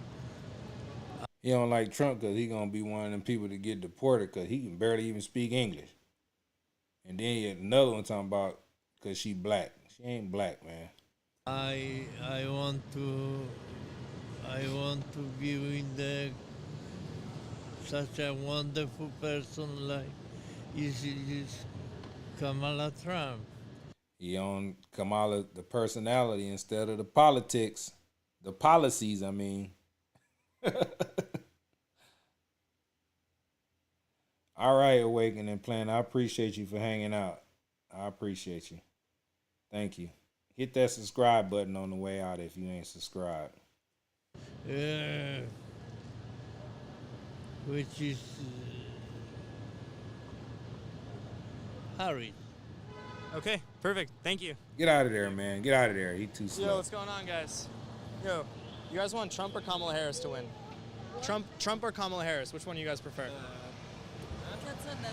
Trump cosa ha chiesto? We are Italian. You're Italian? Yeah, okay, we're okay. all Italian. But you guys know who Trump and Kamala is, though, right? Yeah, Okay. Kamala So Harris. which one do you like more? I like more Kamala Harris. I follow her on TikTok. Okay. Because I like a lot hip hop and things like this, and he supported like the black community and things like Lord. this. So I like more Kamala Harris. Okay. Have you been on Trump's TikTok? No. Did you know that he had a TikTok? Yeah, I know. All right. Awesome, guys. Thank you. Thank you very much. Bye-bye. He likes Kamala because he follows her on TikTok. What's your name? Enrique. Where are you from? Argentina. Argentina? Nice. Did you immigrate from Argentina recently or 25 years ago. 25 years ago? Awesome. So we have an election year coming up. Who do you want to win? Trump or Kamala Harris? Trump. Trump? Why Trump? I think experience, and I don't know much about politics, but I feel a lot safer with a guy like Trump. Yeah. In power. Do you feel like the economy was better under Trump, or any other reasons besides safety? The economy was better. I work in construction. Construction was booming, so I believe that's one of the main reasons. Thank you, Tracy. I appreciate that. Yeah. Do you feel like most people in construction And Quasi Liddy, you don't even know. We ain't talking about Trump personality. everybody talking about they voting for Kamala because she's this, she's that. They voting on personality and not policies. So you said every Trump supporter can only say they like his personality. No. Trump supporters like his policies and what he's bringing to the table, not the personality. It's the policies. Get it right. In New York, want to vote for Trump? I will say yes. Yeah. Yeah. What do you think that Trump does that makes construction boom under him? Like what's he doing? Well, I think is the understanding of the business. He's a businessman. Yeah. So that's how you become rich. So when Trump was in power, did you have a lot more jobs, or did the jobs last longer? What was different when he was in power? I believe that it was less fear to spend the money from the subcontractors to the GC. Tom Moon. That's what this guy said. He did a lot of construction work, and right now, construction is slow. He said before this, it was booming. To us, so we are at the bottom. So if they didn't have the money, the budget, we don't have jobs. So nobody has money under Kamala Harris and Joe Biden for. Okay, they probably, well, he do got a nice personality too. He tell it like it is, and he got policies. So. For doing construction, it's like people just don't have the budget anymore. They did this past 4 years. I don't think as much as with Donald Trump. For sure. Yeah. For sure. It's very interesting. Are you owning the construction company or? No, just the work. Well, I love your vibe. I love your attitude. It's awesome. Just a little guy. Yeah. Well, thank you. I appreciate it so much. I love your guys' tattoos. Thanks, man. We're doing a YouTube video actually. You guys want Trump or Harris? I'll go first. No clue? You're from England? Doesn't really matter to us. But yeah, sure. But I mean, I imagine you guys know a little bit about what's going on here. Which one do you like more? I'm going to Team Trump because I ain't got a clue who the other person is. I'll go the other person. Just disagree with him. Oh yeah, what's up? You took a picture of me a couple weeks ago. Are you serious? You did. It was a good picture. Yo, I took his picture, man. Now I can't even find it. What the fuck is going on? We're doing a YouTube video actually. Let's do it. Do you want Trump or Kamala Harris to win? Oh shit. Mass deportation. Trump has been my inspiration growing up. You know, I want to be like Trump. But when it comes to, there's some Trump policies that, you know, I think is harsh. But if you look at the world today, you need that kind of. That's right, George. You know, strong will to be able to do the right thing. You know, because it's a lot of stuff that has gone wrong, and it takes someone with a very strong will. And I think a man. Should I say a Come man? on, C. Midas, Because listen to what he's saying. The government is not run by anybody, but a man represent like this kind of figure that I'm not saying that it's a tough. Get it out, brother. You saying was right. You need a man to lead. That's what you're trying to say. So go on and say it. You know what I'm saying? Ain't nobody gonna do nothing to you over here.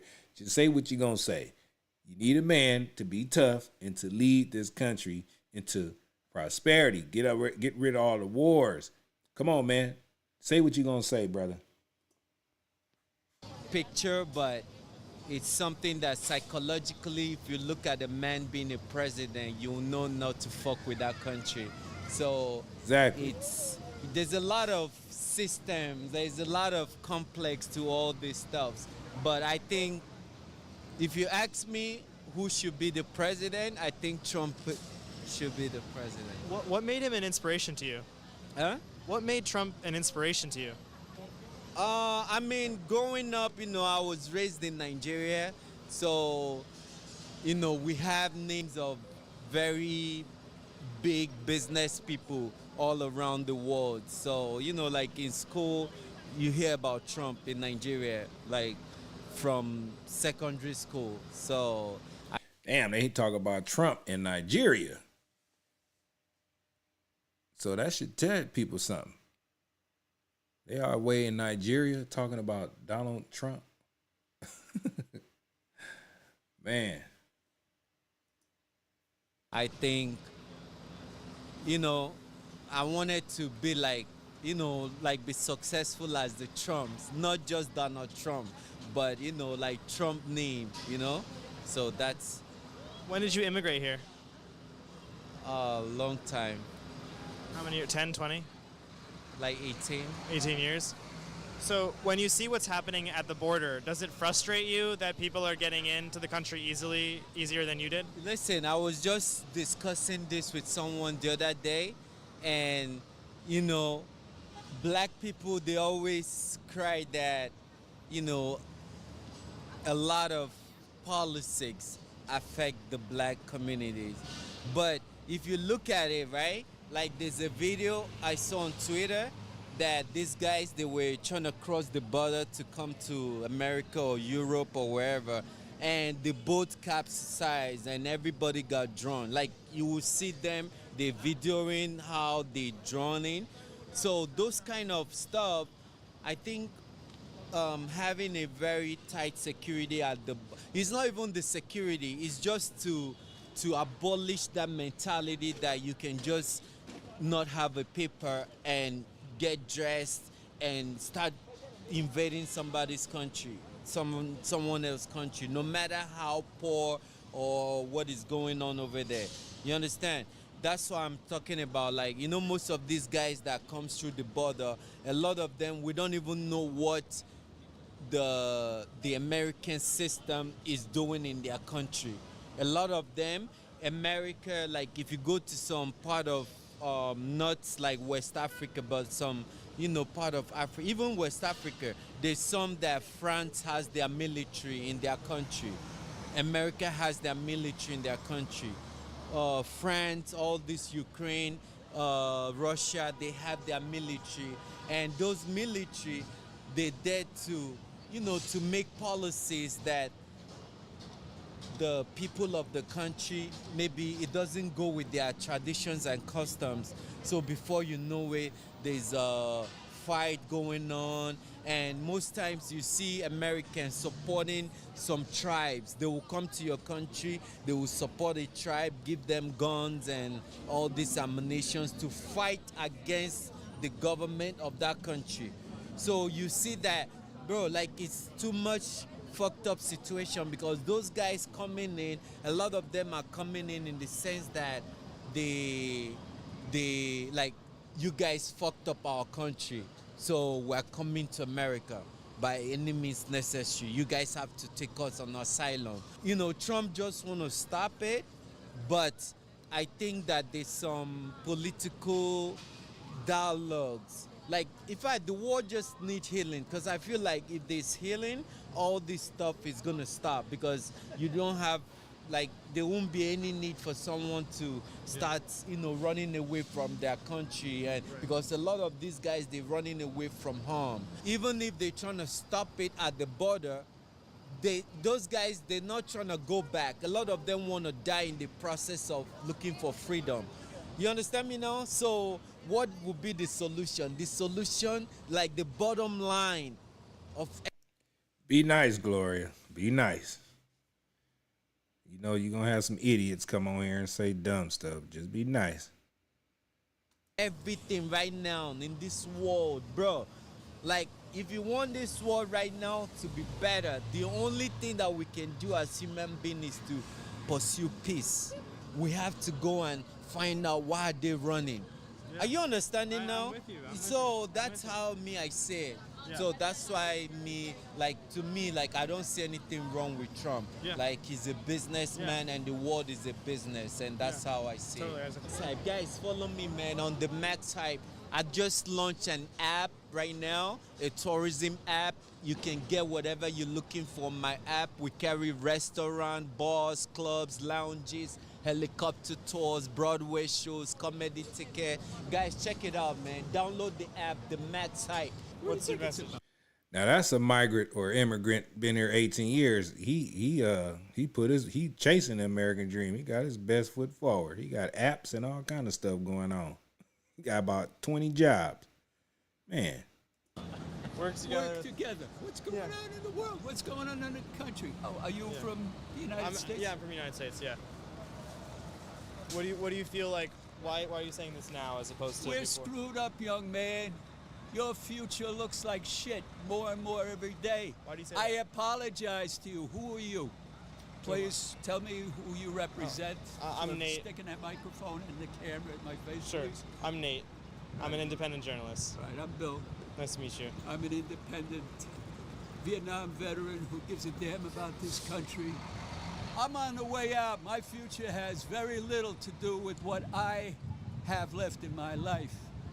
I worry about young guys like you who are living in a bowl full of shit. And we've got to do better. What do you think caused this? What do you think caused that? Our culture. We're lost. We're crazy. We're led by convenience and expediency. What we want now, have to get it right now. We got to press that keyboard and get answers to our needs for enjoyment, temptation, all wrapped up in a big envelope called stupidity. Who do you think can get us out of this mess? Given that it's an election year, or would you prefer Trump or Kamala? We the people, not Donald Trump, not some phony Democratic politicians. So they're both garbage. No, Donald Trump is garbage. I've known of him. I looked him straight in the eye before you were ever a dream in your mother and father's eyes. I looked straight in his eyes when he was selling his book, The Art of the Deal, down in Walden Books on Broadway. Yeah. And I saw the character he was. Phony MF. You know, we're in the city, you know. I feel like it's very obviously going to go one way. So I'm voting for Kamala Harris at this point. I think that I have my views about the world and, you know, capitalism, the system that we live in. So I think voting that way is probably the more humane, you know, in general. Okay. Do you feel like Kamala Harris would put capitalism in jeopardy? I think it's a great question. Would she put capitalism Hell in yeah. No, because politicians are owned by these big companies, so she would never do that, right? Right, we're funding Israel, right? It's all for capitalistic gain, so yeah, absolutely not. But, you know, I think I could help make the world a better place, right, with my vote, so moving more towards that left and kind of social policies, integrating those in general. So you were voting for Kamala for purely humanitarian reasons. Is there any other reason that you're voting for? Is there something that she's done as vice president that you like? Yeah, I honestly don't really like the people in power right now, so it's mainly kind of a, how do I describe it?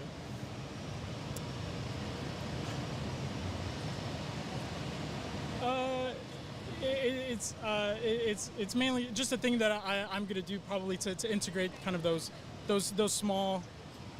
I don't know how to describe it. Okay. Repeat the question. Sorry. So is there something that Kamala Harris has done that you like that is the reason that you're voting for her? Any accomplishment or anything that she did as VP? Yeah, I mean, I think the Democratic Party like integrates some things, right? I mean, they were trying to do student loans, reduce those. I'm not so well versed necessarily, so I. Then why are you talking? You avoiding the question. The man said, "What did Kamala do?" That he noticed. He don't even got no answers. Everybody asks that question to people. What has Kamala Harris done? And all they say is, I don't know. They don't know. She ain't did nothing. I can't speak to more specific things. Do you think that you would vote for a Democrat who you don't know the name of versus Donald Trump? Like if it just said Democrat and you don't know who you're voting for, would you circle that name over Donald Trump, even if you knew nothing about him? I think the Democratic Party is more left-leaning, even though they are still more to the right in general, right, in the grand scheme of things in the world. So probably, yeah. Okay, so yeah, so it doesn't really matter who's running. It's not as long as it's not Trump. Correct. Right? Yeah, I'm more of a Bernie guy. And with that, I want to share one big takeaway I got from this video. I think the people who are willing to talk gravitate much more toward Trump, which is a huge difference from 2016, where there was a lot of support, but it was quiet. Now, after the attempt on Trump's life and the horrible state that the country is in, people are much more comfortable publicly stating their support for Trump. I hope you enjoyed this special edition of The Nate Friedman Show, and if you want to see an episode just like it, I did one with migrants, and it's on your screen right now. I'll see you there. Wow. New York has not... Yep, but, you know, like you said, a lot of people are leaning towards Donald Trump. They're leaning towards him. Even the immigrants who been here a few years, you would think they'd be like trying to bring Kamala into the situation, you know, since she want open borders and all this stuff and free housing, free health care, free everything on my dime and your dime if you're a taxpaying citizen. And if you feel like that's right, for us to be working hard and been here, I've been here all my life. I was born here, born in Watts, California, and been working since a teenager paying taxes. And I don't feel like it's right. I can't get half the things that these immigrants or these illegal aliens get. And it's wrong. Wrong. Just like California, they done passed that. Well, I don't know if it's passed yet, but I know Gavin Newsom signed, well, I think he signed it. But anyway, all that money for these illegal immigrants to be able to get home loans. Undocumented immigrants. That is a slap in the face, if you ask me, to hardworking Americans, man. That's a slap in the face. And it's just crazy as hell. I was trying to buy a house a couple of years ago, couldn't get one because it was too many damn Chinese coming in busloads bidding on the same house. Every time I would go look at something, here come them Chinese. And I couldn't compete with them because they had a bigger down payment than me. So it frustrated me to the point where when I got out the market of trying to buy a house, man. I don't feel it was right, you know. And then I was mad at the real estate agent kept telling me, oh, I can get it. And I would show up, do all the home inspect, do all this walkthroughs and all this stuff, and then get a call back talking about I ain't qualified for it. So it kind of pissed me off. So it made me just get out the race of trying to buy a house. So, but eventually one day that'll change. But right now I have to live where I live and do what I do, you know, but it's not right. It's not right. I don't know. We have a few people in the comments. I don't know what rock they've been living under or whatever it is, but or unless you just like being a troll and making yourself look like you don't know what the hell you're talking about, then keep on doing it. I ain't even gonna say the name again, and we know who it is. Yeah, man. That's crazy.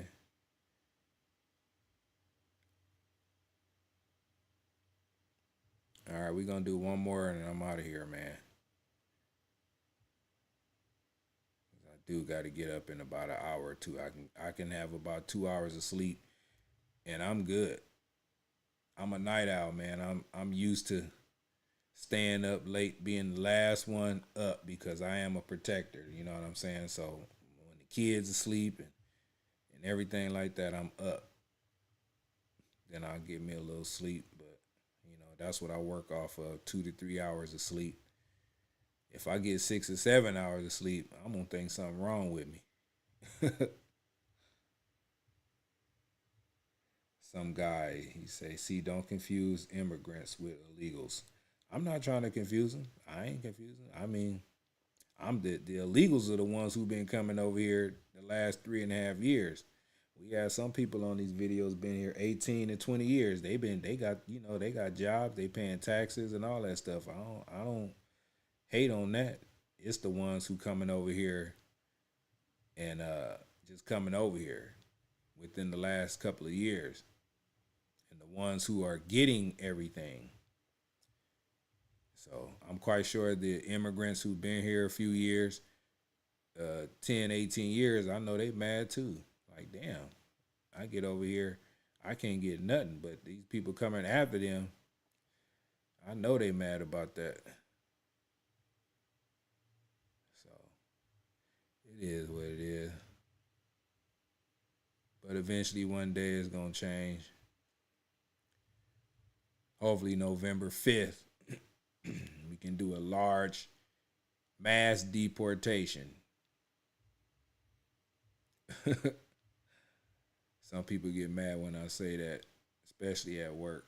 Because I come to work with my American First sweater on. They told us today, you know, I work for the post office. I'm a mail carrier. They said nobody's supposed to wear anything political.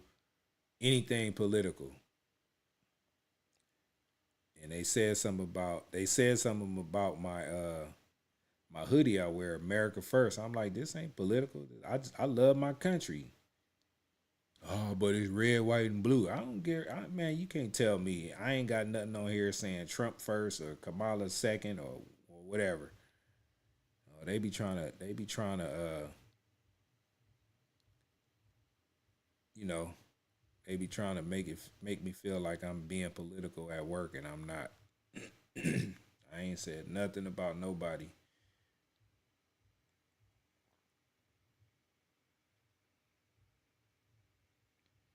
C. David said, when you don't win, you come on here crying.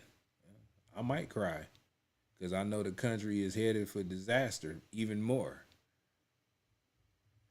That means I'm gonna have to really go get strapped up and all that other stuff, because the way these illegals and Venezuelan gangs is trying to take over all this stuff, I gotta protect myself. I gotta protect my family and all that stuff. So it is what it is.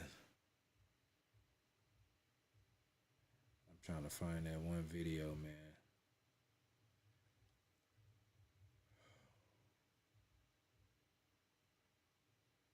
We're gonna do one more. If I can find it, then we'll do it. But if not, I will be seeing y'all a little bit later.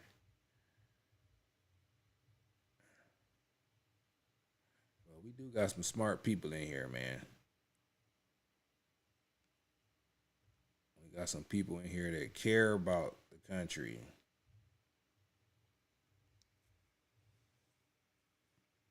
Tracy said, yep, I'm buying a gun.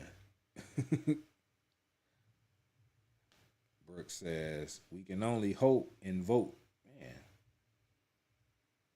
Hi, Rodriguez. What's going on with you? He said, like on the farm fields, construction, cutting grass, cleaning streets, cleaning dishes. What you talking about? The illegals? Because if I do that job, man, if it's paying, I'm going to do it.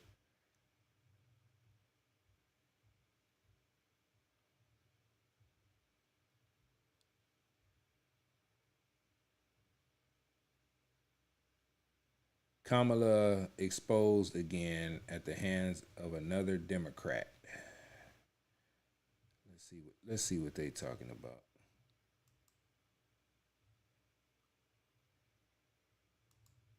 So Trump has run from behind before, certainly. Shout out Ori Darkins. Shout out, man. Credit go to him, man. So in life, you want to go from point A to point B, and that requires a strategy.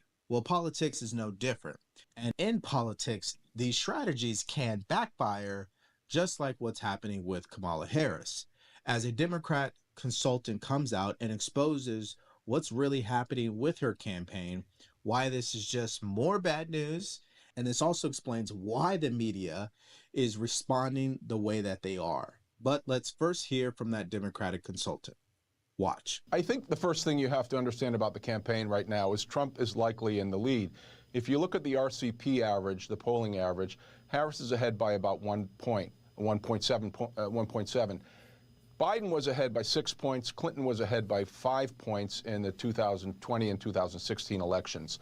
So she is significantly behind those benchmarks.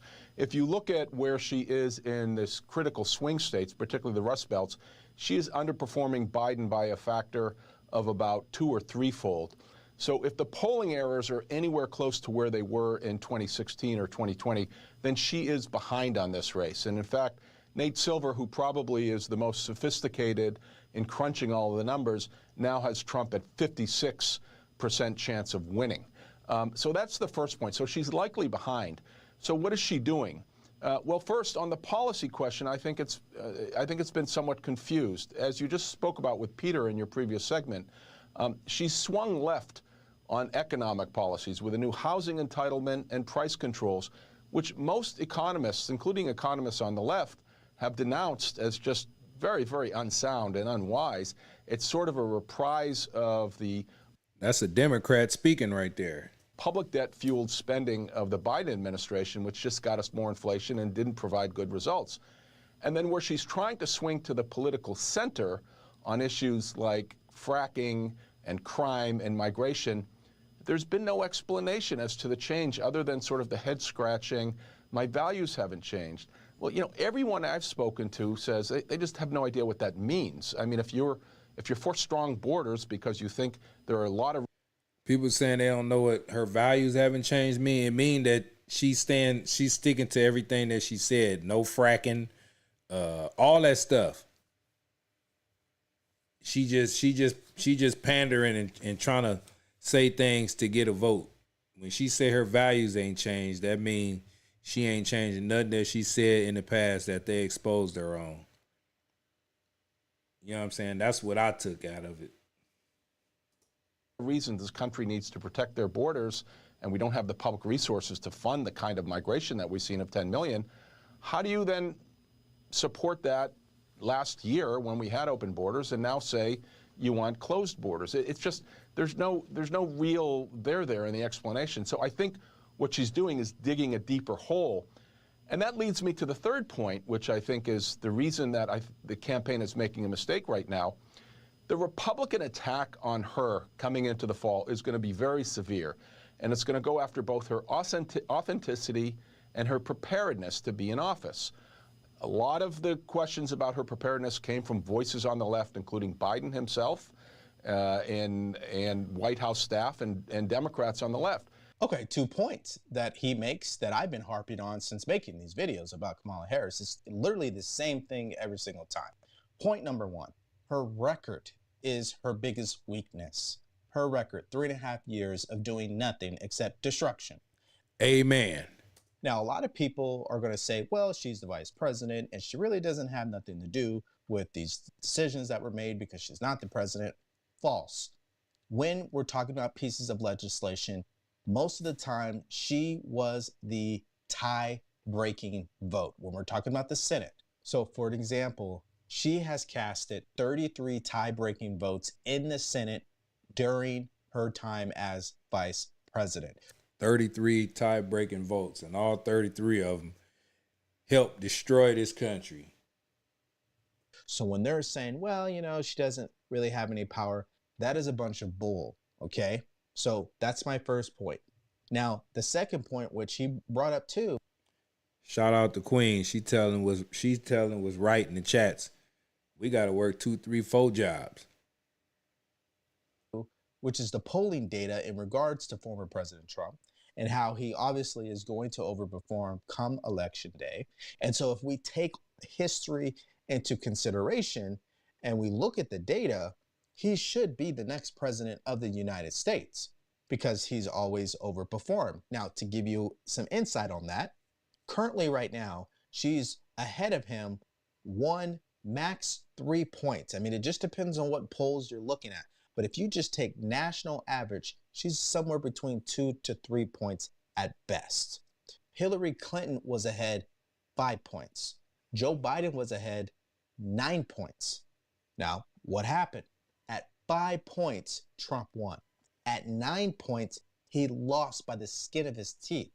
So if Kamala Harris is at 3 points, she's heading to defeat. Now, again, it's not just my opinion. This Democratic consultant, Julian Epstein, touches on that very point. Watch. I'm looking at it as a Democrat and seeing what's coming. Go back to '92 for a second. When Clinton challenged Bush to debates and Bush was demurring on it, Clinton sent chicken mascots, as I pointed out in the piece in the Post today, to all of his public events, 7-foot chicken mascots. And they were hilarious, and they made the point that Bush was chicken to debate.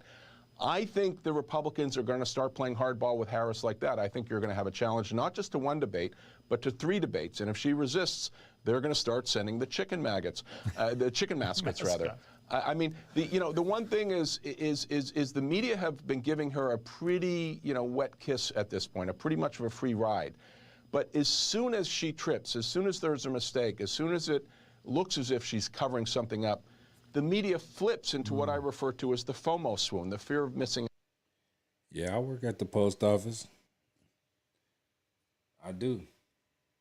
And I got another job. You know what my job is? My job is to sit right here at my studio and bring y'all information. I was monetized, but YouTube demonetized me because I've been bringing a lot of true facts and a lot of different things. It's like somebody in the chat one day said that the reason why they probably demonetized me, YouTube said I'm doing reused content. I looked at the policies on YouTube. I'm doing everything that they say you can do. I'm stopping the video. I'm talking. I'm doing my commentary, all of that stuff. But it was a few videos where I think they hit me for a Trump rally when I figured out how to screen record my screen on my cell phone. And I wasn't sitting in the shot. It's just I was screen recording and I got 1.2 million views for that. And then I turned around and did it again.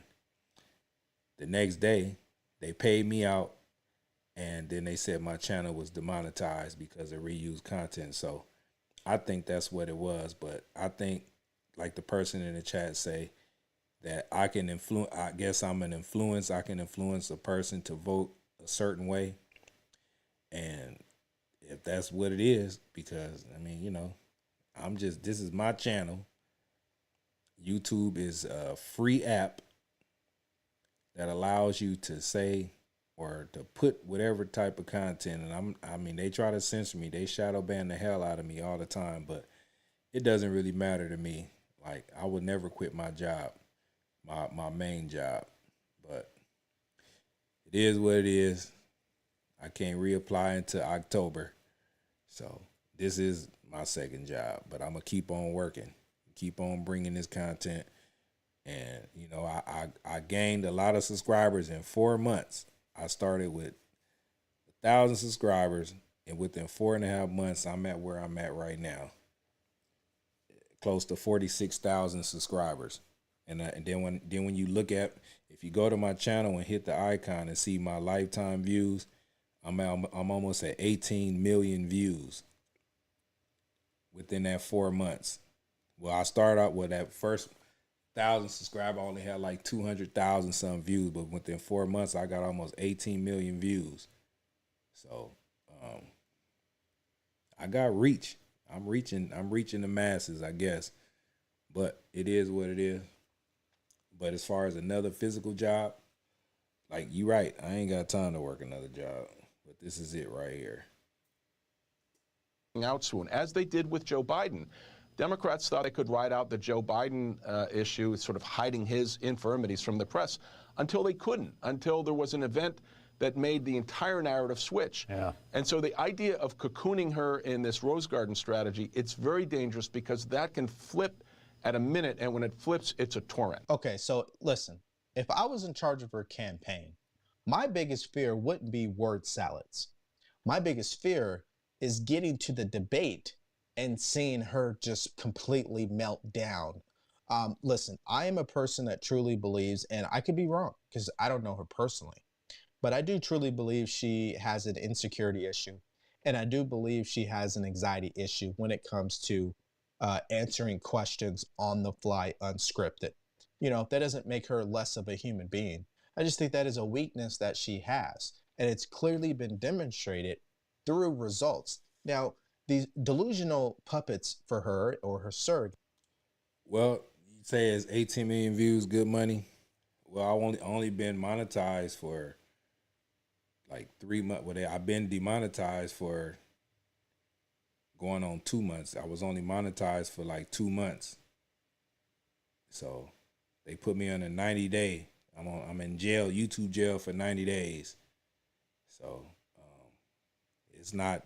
I mean, it could be good money, but they demonetize me. But they keep counting the views. But then when you go on my videos and things like that, it don't even show it. So it's like they shadow banning the views for people to see and for me to see. So, but I can show y'all right here. Like if y'all go to my videos, it ain't gonna reflect 18 million views. But watch, I'm gonna show y'all.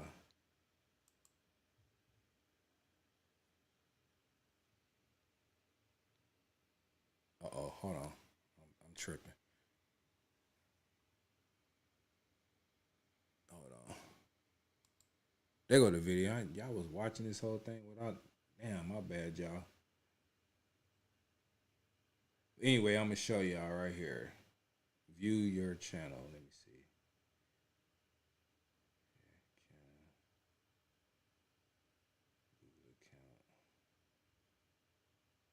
Your data in YouTube.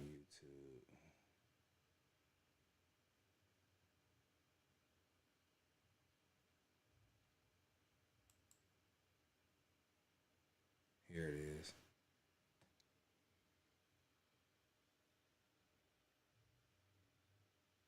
We're gonna go here and see. Y'all see this right here? Where the arrow at? It says 18,069,428 views. Don't look at this. The 2011. When I was there in 2011, I was just posting like music videos because I shoot a lot of music videos and different things like that. I would just post it, and I was getting copyright and stuff like that. But it was just at that point I was just using my YouTube as a resume for the type of work I used to do. But 4 months ago, I got all this in like 4 months. 18 million. Prior to that, it was only like 100,000 views, probably even about 80,000 views. And then my homeboy was like, man, you need to put the camera on yourself. And I started to do that. And once I did that, this channel, I end up now I'm at 45,300 some subscribers, 18 million views. So when I say stuff like that, I don't be lying. But if you go to my videos and you look at the views, look, 121, 144, 147 views, 138 views. Like, where are my views? That lets you know they shadow banning the hell out of me and won't pay me that money that's owed to me. 171, 259, 418. Like, that ain't equaling no damn 18 million damn views. 95, 156, 197. Like, these, I know it's more than that, but they ain't showing me that. Look at that. Look at the 500 views, 140. So it's censorship, shadow banning. Look at the titles of my videos.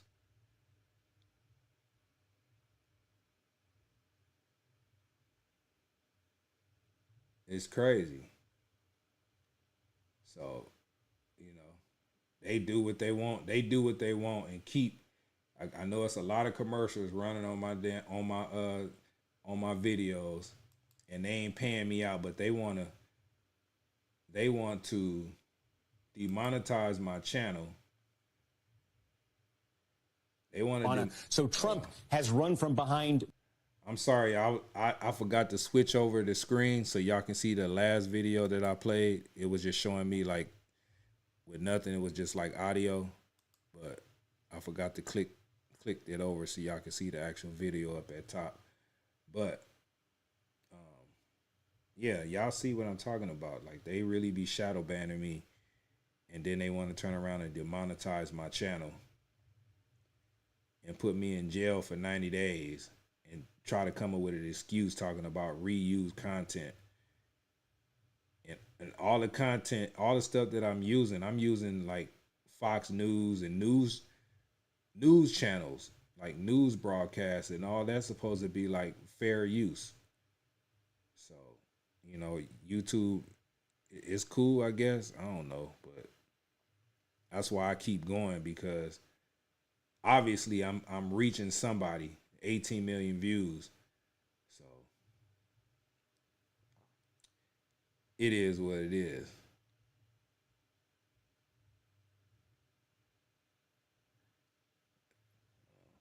I don't know if y'all could see those numbers or whatever, but maybe you couldn't. I don't know. I don't know if it's blurry on y'all end or what, but most people be like, "You ain't got no damn 18." I'm like, man, how you gonna tell me I ain't got 18 million damn views? Let me see. Let me see if I can blow this up.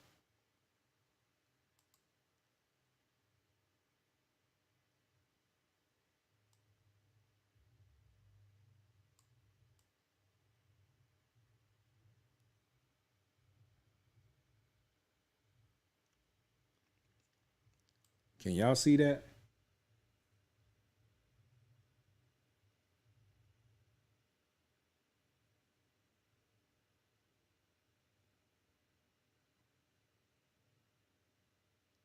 Yeah, y'all can see it.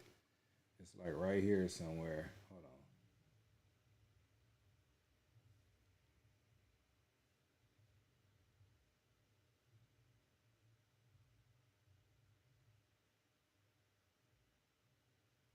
They say I joined in 2011, but at that point I had just started the channel, and it wasn't even called Papa Z Films. I mean, I just changed it to Mr. Zac React, but it was Papa Z Films, and I was just posting, like I said, music videos and things that I edited and different things like that as a resume. And then I got into the political realm, and then once I did that, it just went how it went. So, but yeah, YouTube, they be tripping. They be tripping on me, man. I don't know why, but it is what it is, man.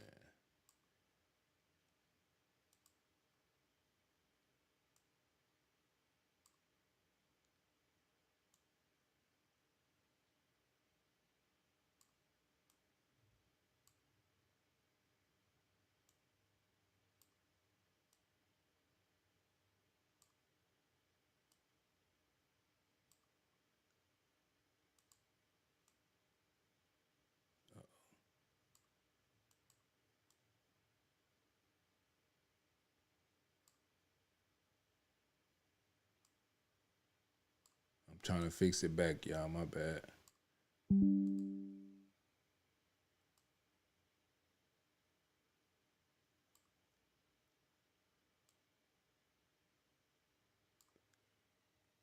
Yeah, man, crazy. Yeah. So it get me discouraged sometimes, because I know I'm putting in a lot of work when I do my long form videos and stuff like that. But I just have to keep going.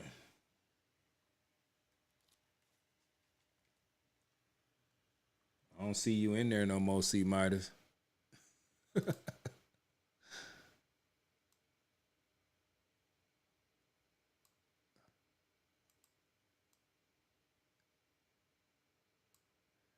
Yeah, but you know, It is what it is. They gonna keep on doing what they do to me. It ain't gonna discourage me though.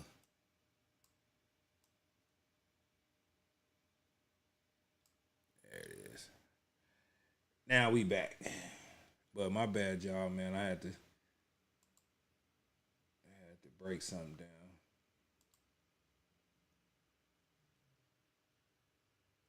So Trump has run from behind.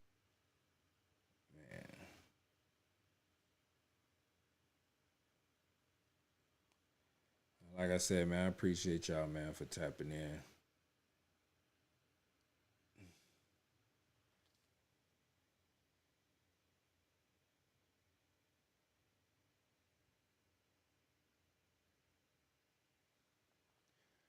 Yep. But November 5th is coming up, man. It's coming up quick.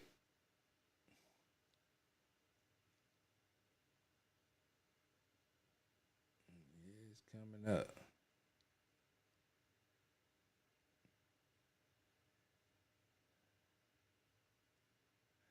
But yeah, man, I'm done surfing this web.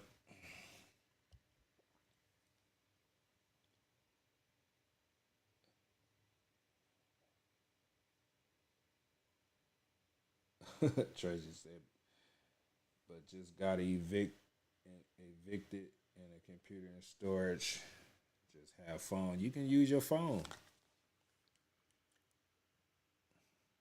All you gotta do, if you got an Android, you can react off of that. You can, well, they got this app, Tracy, is called what is it called? X Recorder. You can use X Recorder if you have an Android. It might work. It might work on an iPhone, but X Recorder records your screen, and then it has a little preview window of you, where you can put it down towards the middle or the bottom of the screen, and you can pull up videos from YouTube, and it'll work on your phone. But you just have to have your headphones, like get you some little earbuds and put in your ear, so it won't have feedback, and you can do reactions like that. It's going to record. It's going to record in your storage on your phone, and once you record a video, you upload it, and then you delete that video out your phone, so it won't take up your storage space. But there's ways to do it. I ain't no gatekeeper. I can show you some things.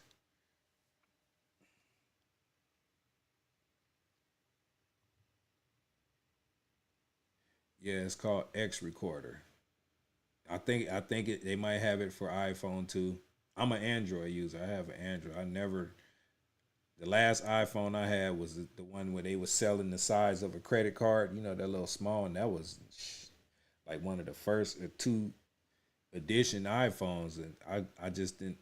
That's when it was like they had the MP3 players. It was about that size, and I used to like the iPhones because you can jailbreak them, and I had a lot of games and all that stuff on that phone. But that was the last one I had. But ever since then, I just been having Androids, because Androids, you can download stuff for free, and you can do a lot of things with an Android. iPhone, it is how it is when you buy it, and you got to pay extra to do all this extra stuff now, and I ain't got time for that.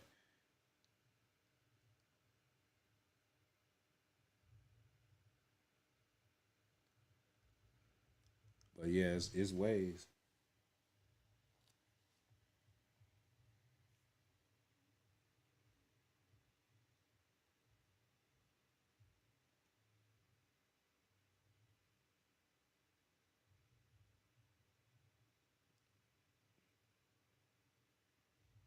Now, I didn't do reactions to music because the music is going to get you a copyright strike, or it won't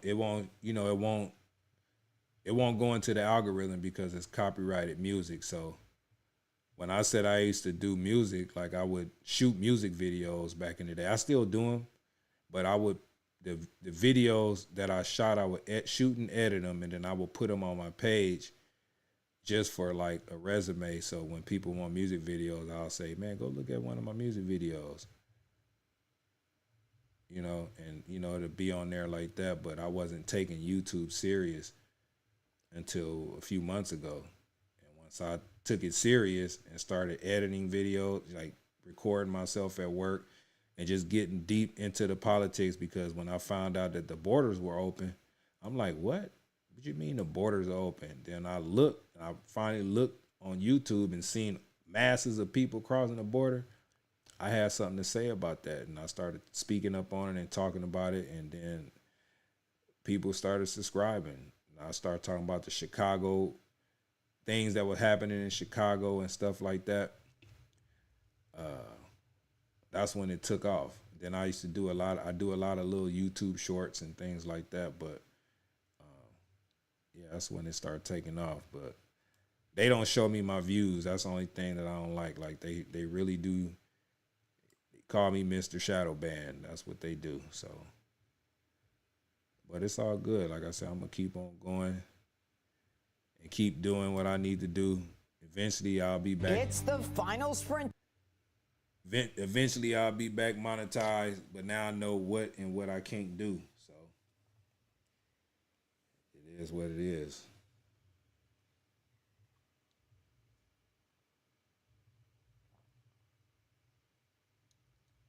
Yeah, but the little hearings, the little congressional hearings, they be going up on there. They be like Ted Cruz and all them.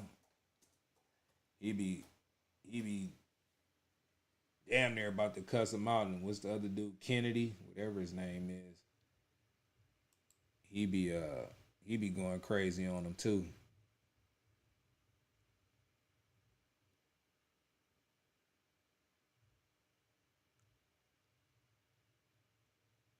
Like all these little things like this, he be going crazy.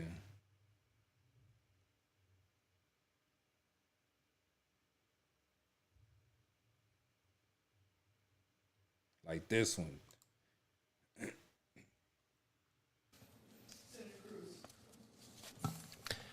Well, Judge Netburn, I'm going to continue on this line of questioning.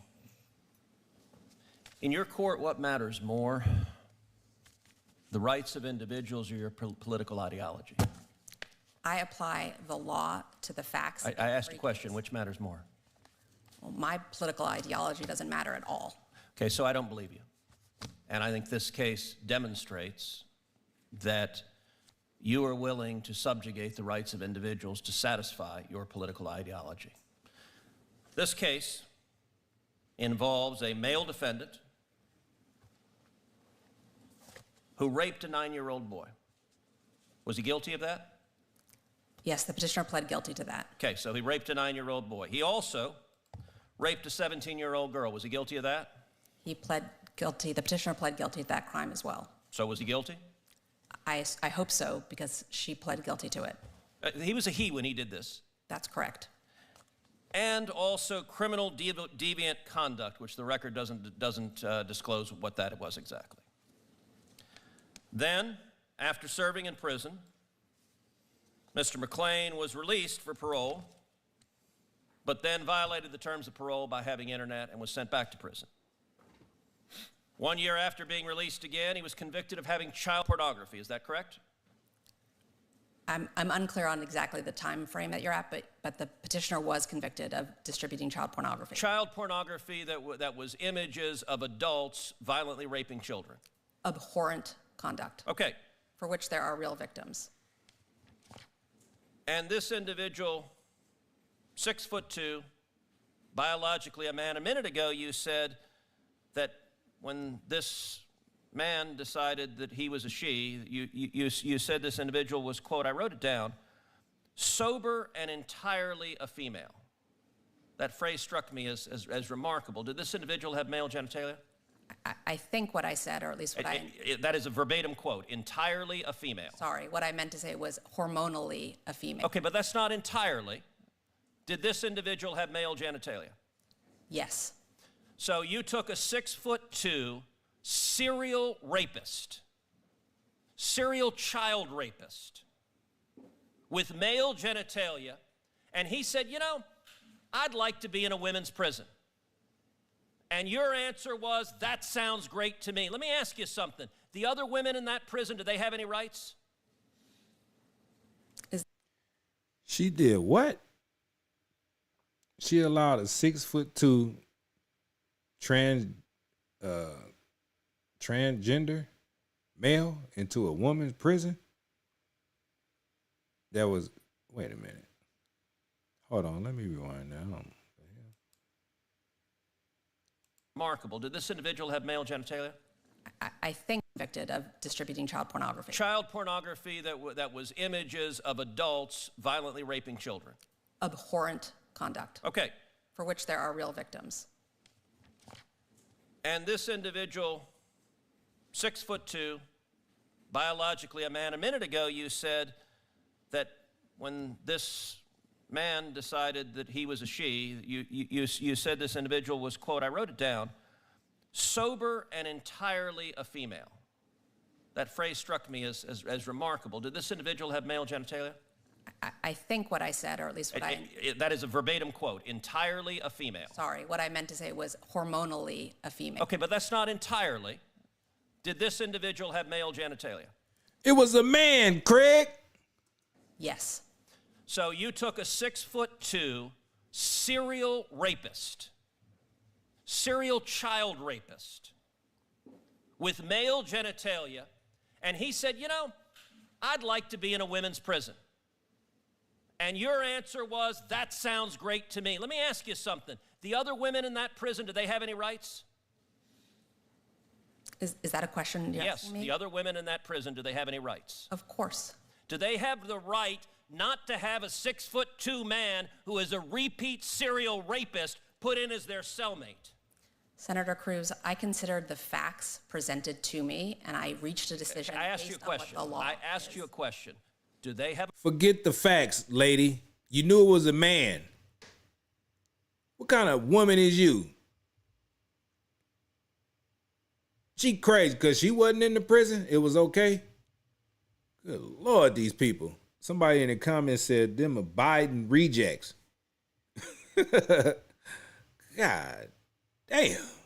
Have a right not to have a 6'2" man who is a serial rapist put in as their cellmate. Do those women have a right to that? Every person who's incarcerated has the right to be safe in their space. But you didn't think so. You didn't think so. And in fact, I'm going to give some quotes from your order because Senator Kennedy is right. This is not a judge's order. This is a political activist. By the way, the beginning of your order says, at birth, people are typically assigned a gender. I got to say that would astonish a lot of Americans. A lot of Americans think you go to the hospital, a baby is born, and congratulations, you have a little boy, a little girl. The assigned a gender, I know you went to Brown, but it sounds like it's in a college faculty lounge with no bearing on reality. The Bureau of Prison argued what I'm saying right now, that if you put this person in a female prison, there will be a risk of sexual assault to the women. And you know what you did? You did it you anyway. didn't care about the women. I'm going to quote what you wrote. You wrote, quote, the Bureau of Prisons claim penological interest in protecting female prisoners from sexual violence and trauma. This interest is legitimate, that's kind of you to say, but there are no signs that petitioner is at risk of reoffending. The record is devoid of evidence of incidents of violence or assault during petitioner's incarceration when she was the perpetrator, only the victim. A theoretical risk of sexual assault by the prisoner without more cannot support the BOP's position. No evidence, theoretical. Have you dealt, in what universe is someone who is a serial repeat child rapist not at a risk of reoffending? Senator, as I do in every case. Okay, I know you've been told to repeat the line, I follow the law. I asked a question. In what universe is someone who is a serial repeat child rapist not at risk of reoffending? Sir, I looked at the facts that were before me in this case. All of the evidence, including the statements of every warden who had supervised this petitioner. You also wrote, the BOP also posits that permitting petitioner to live among women will be traumatizing and possibly dangerous to them. That's crazy. This concern is overblown. I have to say, if I were the father of one of those women, and you decided that my daughter's cellmate was going to be a 6'2" man who over and over and over again committed violent sexual assault. I would say the entire justice system is absurd, and it is clear on your record your political ideology matters a heck of a lot more than the rights of those women that you endangered. I think you're a radical, and I think you have no business being a judge. And she was a judge? Good Lord, she don't know how to, these people is, that's the craziest thing I ever heard. You got the judge talking about she going off the facts. The facts is the man was a man, 6'2", serial rapist, child porn, and all this other stuff. And she gonna let the man go in there with some women because he said he a woman? That's what's wrong. That's what is gonna happen if Kamala Harris and Tampon Tim get into the office. They gonna say, "Oh, what you feel like you are today, sir?" "I feel like I'm a woman." "Okay, go up in the boxing ring and beat up all the women." "Okay, go in the locker room with them women since you think you a woman."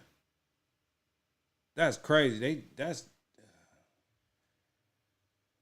I can't, boy. If I go to the mall with my kids, I got grown daughters too. They go up in the mall and go to the public bathroom and a man follow them in there, I'm going to jail. I'm going to jail. So, any of my kids watching this and we go to the mall, make sure y'all got some bail money for me. Cause I'm whooping somebody's ass. I don't give a damn. Somebody's ass getting whooped. I ain't playing that. Hell no. That's crazy. Ted Cruz be on their butt, man. This is another one of my favorite people in the committee. Thank you, Madam Chair. And he on her ass about the trans man in the women prison too. Judge Dixon, can you tell me about the full faith and credit clause of the Constitution? It's me, Senator Kennedy, Judge Valenzuela. Oh, I'm sorry. I can't see that far. Okay. I just got new glasses. Judge down here, and then we'll come this way. Judge Court, Senator, I had the same issue when I walked into the room. I thought that it would be difficult to see my last name, so no need to apologize. Okay. So, and I apologize. Your question is the full faith and credit clause, yes, ma'am. clause of the Constitution. It requires that the states give full faith and credit to judgments of other states. Okay, very good. Judge Netburn, I was looking at your resume. You went to Brown University, is that right? I did. And then you went to law school in California? That's correct. He be acting like he just played real soft on you, but then he getting your ass. And you've worked for the Brennan Center? I interned. I was a law student intern. Okay. And you worked for the Center for Reproductive Law and Policy? I was a law student intern there for 8 weeks during my 1L summer. Okay. And you are a political activist, aren't you? I am not. I'm a sitting United States magistrate judge. Okay. All right. Do you remember an inmate named William McLean, also known as July Justine Shelby? Yes, I know who you're referring to. Okay. Mr. McLean raped a child, didn't he? 30 years ago, the petitioner in the habeas case before me. Did he rape a child? He pled guilty to that crime. Yes, it's abhorrent. And then he raped he raped a little boy, right? I believe that's correct. I believe he pled guilty to 2 acts of sexual violence. And then he raped a 17-year-old girl, right? Again, this case was handled by the state court in Indiana, but I'm just asking you the facts. I believe. Don't stall. on Yes me, or man. no answer. Did he rape a 17-year-old girl or not after raping a 9-year-old boy? I believe that's what he pled guilty to. Okay, and then he went to prison, didn't he? Yes, the petitioner was. And then he came out and he sent child porn, basically adults raping little children, to another sex offender. And he was sent back to prison, right? The petitioner pled guilty to Was he sent back to prison? Well, that case was in the federal system, so. Was he sent back to prison? Yes. Yes or no, lady? Damn. This time to federal prison. Thank you. And then he decided to transition, and he became a female and started going by July Justine Shelby. Is that right? Yes. And Ms. Shelby said, I don't want to go to a male prison. I want to go to a female prison. And the Board of Prisons said, what planet did you parachute in from? You're going to a male prison with this kind of record. And you sent him to a female prison, didn't you? Yeah, he killed him with kindness. This lady, this judge, these people are crazy. Lord. You said that the Board of Prisons was trying to violate Ms. Shelby, former Mr. McLean's constitutional rights, didn't you?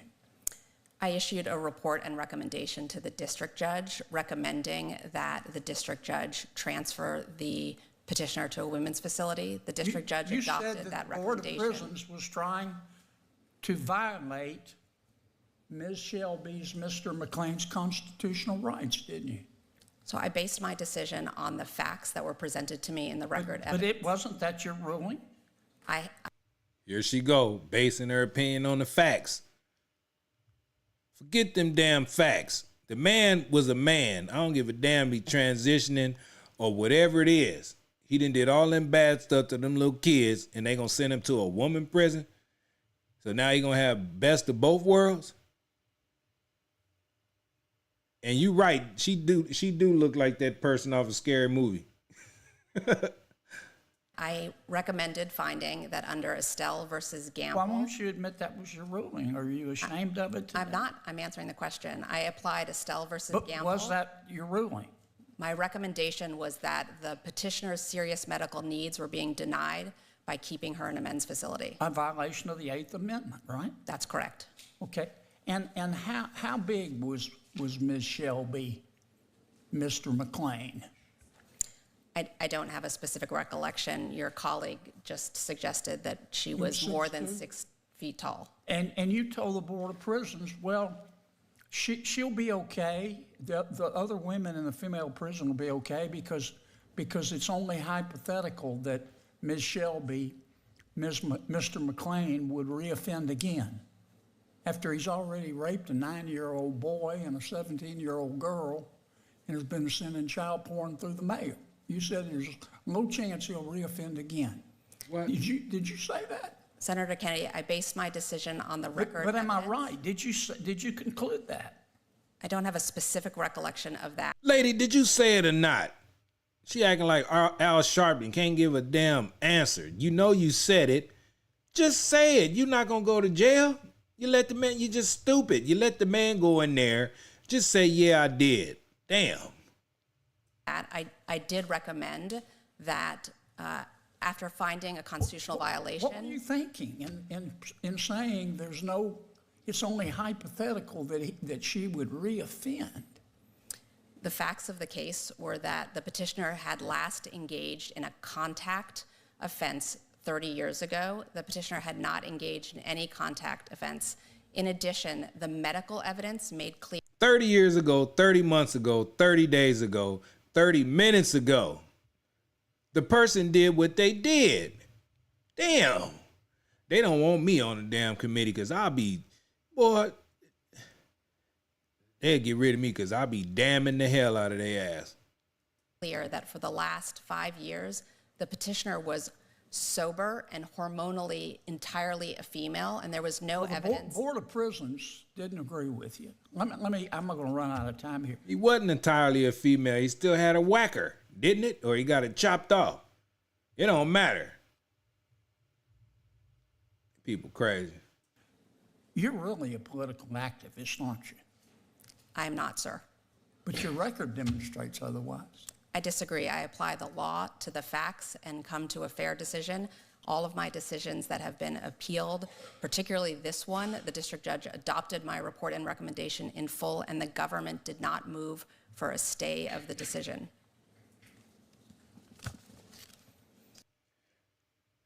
Look how she looking. I would hate to be in front of that lady.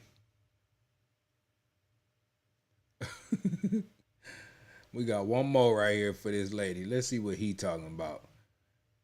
'Cause this is crazy. I wasn't expecting all this. Crazy ass lady. Senator Lee. Thank you, Mr. Chairman. I want to follow up with Judge Nat Byrne regarding the JJS case. I've been reading through your report and recommendation, and I just want to review the fact that this was an individual, JJS, who had raped a 9-year-old boy, raped a 17-year-old girl, was put in prison, went to prison for a long time. After that person was paroled, JJS, the way...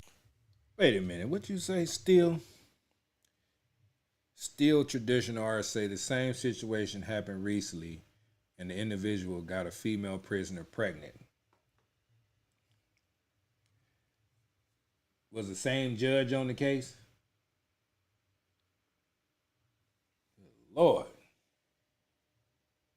You put it on page 44 of the report and recommendation was that that JJS sent 2 sexually explicit images of minors in 2015 while out on parole. I should point out this is kind of a euphemistic reference. These were not just sexually explicit images. These were sexually explicit images of adults violently molesting children, sexually assaulting, abusing children violently. Every time this person has had an opportunity to offend, this person has offended. And yet you recommended this person against the recommendation of the U.S. Bureau of Prisons to go to a women's facility. Now, your reasoning here is stunning to me. Going back again to page 44 of your report and recommendation, you say, quote, there are no signs that petitioner is at risk of reoffending. I'm struggling to understand how you could possibly conclude that. Because the minute this person was released, this person engaged in other offenses. Yes, not a contact offense while out on parole, but there are still issues going on. It says nothing. You don't adequately grapple with the obvious fact that this is a 6'2" biological male. Yes, transition aside, the transition didn't begin until age 51 or 52. By then, JJS had acquired all of the physical, biological size and strength advantages of being male. Those don't go away because there is a transition. On what planet does it make sense? On what planet does that person with that sexual offense history, with being biologically male and also 6'2", not pose a threat to the safety of female inmates? I don't understand how you could conclude that this person shows no risk of being an offender. Now, you argue at one point that this person has shown no pattern or history of offending while... Right, Brooke. Put that motherfucker in the man prison, see how long he lasts. He gonna be somebody. While in prison. Yeah, because JJS was in prison with a bunch of other men where the size and strength differentials aren't quite the same. Can you help me understand this? Thank you, Senator. First, the crimes for which the petitioner was convicted are horrific. I've been a sitting United States magistrate judge for 12 years. Sexual offenses against children are among the worst crimes that we see. This person was convicted by guilty plea 30 years ago of 2 awful crimes, and was sentenced to a very significant prison sentence by the state court judge.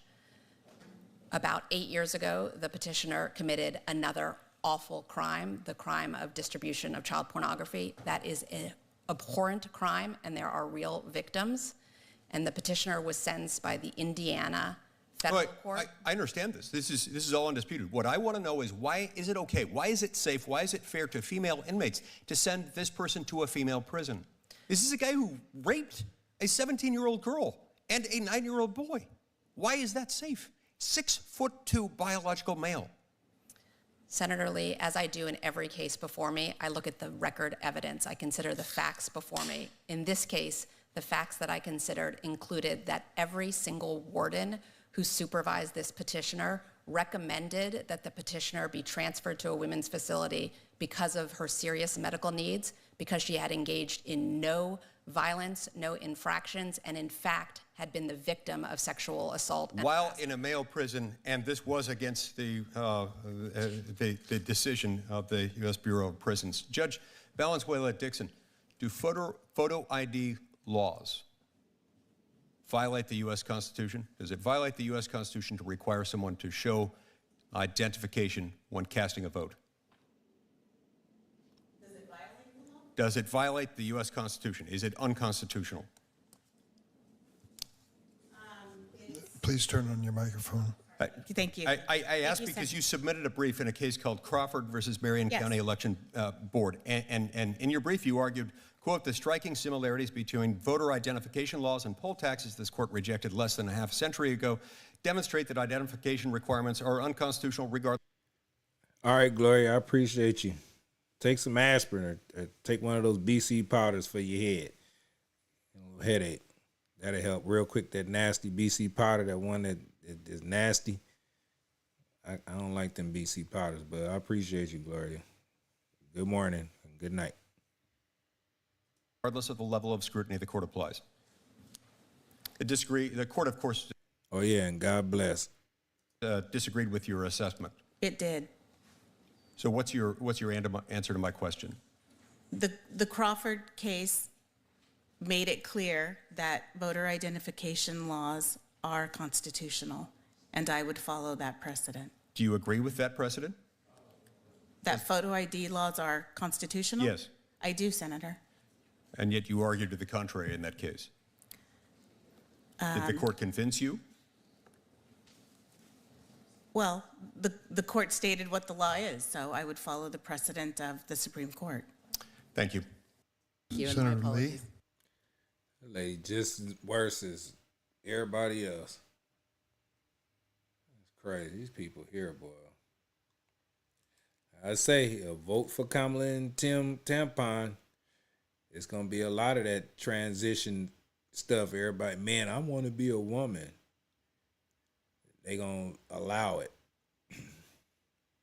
I heard in the libraries, I think I heard some, I don't know if I was tripping when I heard that, but they're going to start, I want to say they're going to start asking kids about their gender. I don't want to say, I don't know if I heard it right, but I believe they're going to have like a section in the libraries where it's teaching kids or confusing them if they want to be a man, a girl, or a boy. I want to say that. I got to look that up. I don't want to throw no misinformation or disinformation out there, but I believe I seen something like or heard something like that, which is totally against the Bible, period, to me, to be confusing these little kids like that. It's just Sodom and Gomorrah. We living in a modern day Sodom and Gomorrah right now. You know what happened when that happened in the Bible? What happened to Sodom and Gomorrah now? It's crazy. I want to say I heard something like that in school. Yeah.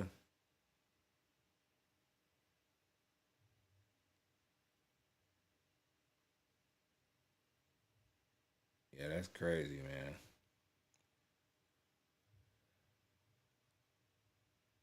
I just don't understand why they just pushing that on these kids. Now you grown. I guess it's something different, but it's all wrong to me if you ask me. All that stuff is wrong.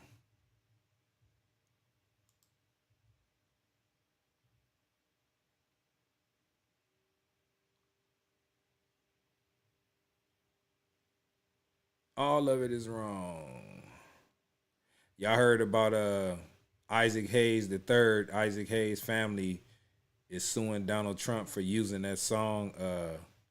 Hold on, I'm coming. You know that song he always come out to on his rallies.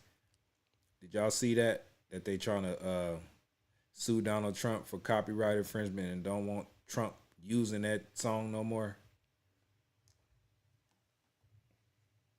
And talking about Trump keep playing it, and they want him to stop.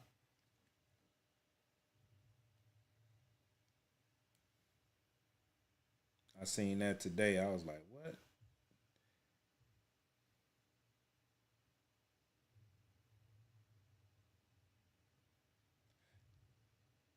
They trying to go back like every time he played it. If I were Trump, I'll play it and put it on my and play it listening to it on X. I'll be like, y'all can't stop me from playing the song. I won't play it in the rally, but if I want to listen to it, y'all gonna get mad at me because I'm listening to the song.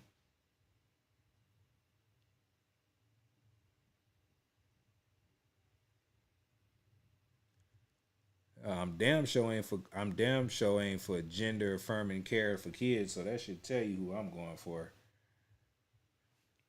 I'm not with that.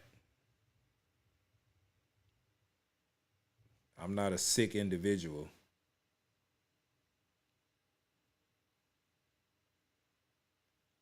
I am not a sick individual. All that stuff is crazy.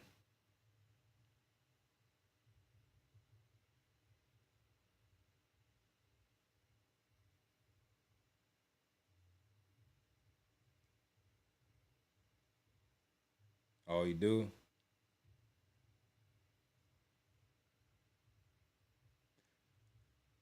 Yeah, man. Well, just surfing YouTube and the internet, man. I had to come live. I got to get up at 7 in the morning. It's 5:33 where I'm at, so I'm probably gonna get about an hour of sleep. But I was thinking about ending this and going to the gym and work out for about 30 minutes. But I might do that when I get off of work today. And yeah.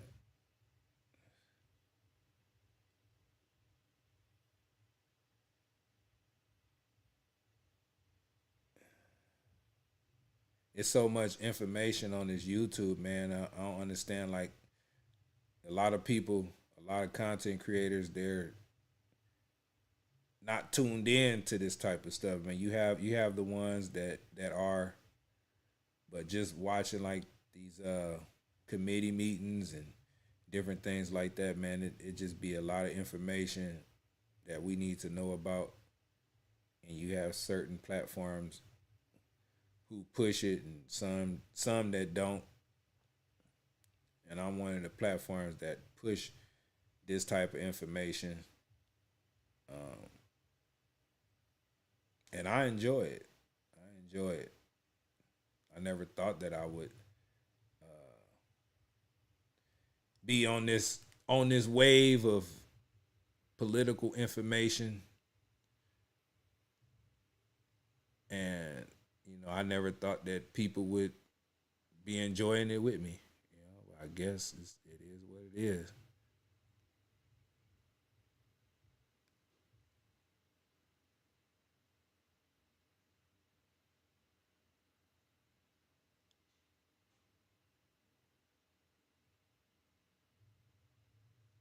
All these people, man.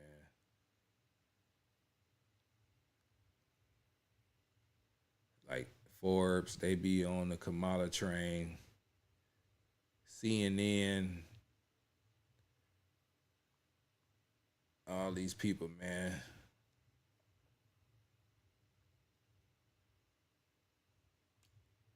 But yeah, man, let's see what they See what they got over there on Fox.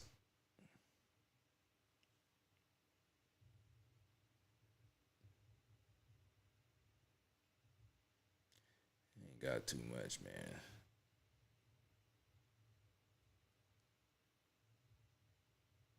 Oh, we gonna. No, that's too much.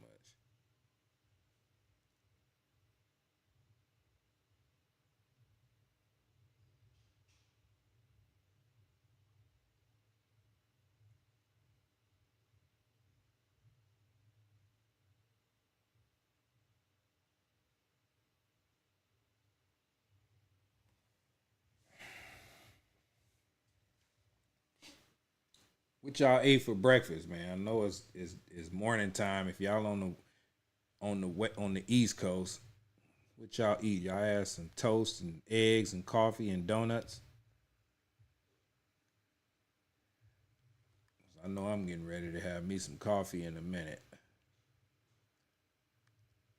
I really don't drink a lot of coffee, but I was up all night. I gotta. I have to work 10 hours.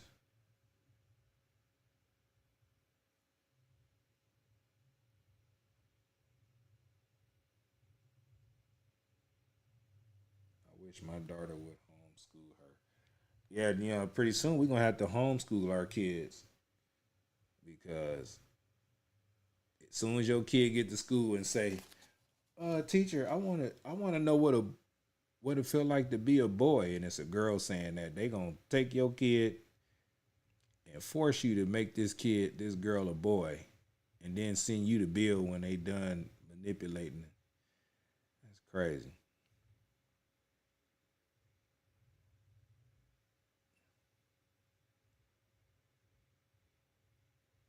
They saying Tampon Tim is a national security threat because he in love with China.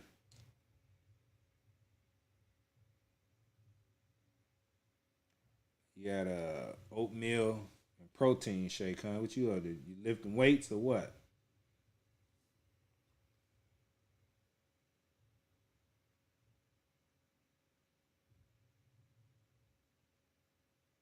You wasted 5 minutes of your life?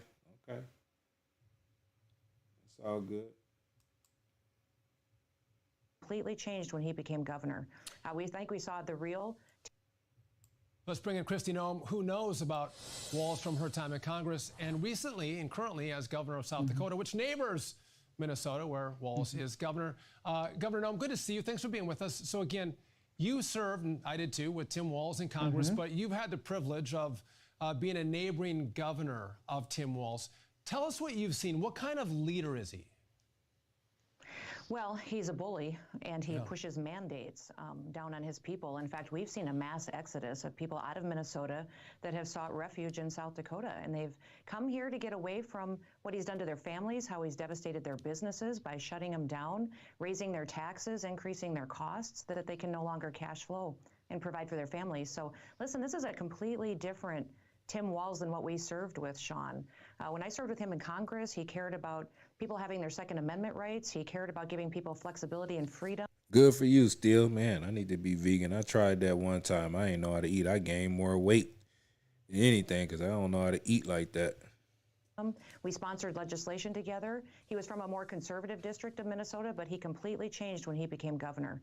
We think we saw the real Tim Walz that he had been hiding for several years. He's got ties to companies in China. You don't go to China 30 times to be a tourist, to look at the sites. You go there because you've got an affiliation with their government. You go there and you take students there to learn from them. If you think communism is the way to better protect people, which is what he truly does believe. And he's got ties to companies in China, such as the Beijing Genomic Institute, that he's funneled money to. And that company has ties to communist and CCP leaders. So that's why Kamala then picked him. And she coming with that old communist price controls and all this stuff. So they tie in together. He probably telling Kamala, man, it's good. Communism is good. That's why, man, they think people are stupid. So, You know, he truly is someone that wants to undermine the United States of America. We cannot trust him by putting him in the White House. Well, you're right. He undermined the freedom of his constituents in Minnesota. But you're right.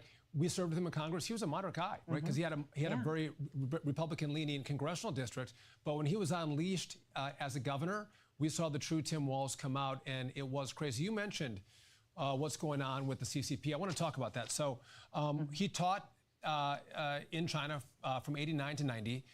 He visited the country 30 times. He got married on the anniversary of the Tiananmen Square massacre. He honeymooned in China. And to your point, he promoted Chinese communism as a teacher to his American students. So I think what this does, Governor, is it begs the question, is Tim Walz a national security risk? Absolutely. I'm 100% convinced he's a national security risk. This man wants America to grow up and be more like China, which is the exact opposite of what our leaders should be doing. I have spent all of my time fighting China, and for 30 years I've been working in policy on protecting our food supply, and we've seen China not only manipulate our currency, steal our IP, treat us unfairly in trade agreements. They've also spied on us. They've come in and now, and they're taking and buying our land. I have banned them purchasing land and doing state contracts in South Dakota. The rest of the country needs to realize and wake up that we do not want a leader like Tim Walz and Kamala Harris in the White House because of how they would undermine our national security. It's a big concern, and I hope we start talking about it a little bit more, that you have to have people in the White House that truly want to protect us, protect our republic, and fight socialism, fight Marxism, fight communism. That's not Tim Walz. You know, Tim Walz's leadership has been so bad. You have the western portion of Minnesota that's asking to actually cede from Minnesota and join your state of South Dakota. Are you going to accept them if that potentially happens? Going to take part of Minnesota, Sure. Christy? Yeah, we'll take anybody that wants to be more free. But it's amazing if you look at the map of Minnesota, how little support he does have. The support he does have is in his bigger cities. But he ain't talked to his brother in 8 years. His brother knows something, huh? the vast majority of the land mass of Minnesota does not like his leadership, has left his leadership. We've had tens of thousands of people that have come from Minnesota and come to South Dakota because they find that he doesn't share their values, and he's crippled them and their economy, and they just can't stand it anymore and want to find somewhere else where they can raise their families and pursue the American dream. Well, I'm on the eastern border in Wisconsin, and I have the same thing. We have people leaving Minnesota and coming to Wisconsin. They want more freedom. And we love their money, but it's crowding our rural areas. I want to quickly go to this, Governor, because hey, still, it take a lot of discipline to eat like that. I ain't got no discipline. I don't. I tried all that stuff, the beans and all that stuff. It blew me up, so I had to stop. I tried it though. I was trying to be vegetarian, not vegan, but vegetarian. New polling's come out since the DNC, and we see the races are very tight. We have Harris winning in Michigan, Georgia, and Nevada. Trump up in North Carolina and Wisconsin, right? So the race has tightened from what it was between Joe Biden and Donald Trump. I guess my theory here is that this is a DNC post-convention bump. Want to get your take on the polling. Where is this race going? Should Donald Trump be concerned? No, I think President Trump is doing fantastic. He's out there working hard and talking to people about how their lives could be different if he was back in the White House. So yeah, the race is tight, but also the media has been helping Kamala have a great couple of last weeks, but I think the truth is coming out after Labor Day. More Americans are paying attention, and they're paying attention to their pocketbooks, and they're paying attention to what gas prices are and how difficult it is to buy the supplies that they need for their kids to go back to school, and making hard decisions. So this is where President Trump shines, because their lives were better off when he was President of the United States. And I'll be in Michigan and Wisconsin, Montana, down in Arizona as well, I think, as more people get out there and tell the story of what his leadership means to this country, what it means to families, what it means to women and wives and grandmas as we're running our businesses and our families, raising them to be strong Americans. President Trump is the one who gives us the opportunity to do that. I tell the story all the time about when he was in the White House, he let me do my job. Okay, all right. Man. Well, I can't wait till his brother talk to Trump. You know what I'm saying? I cannot wait.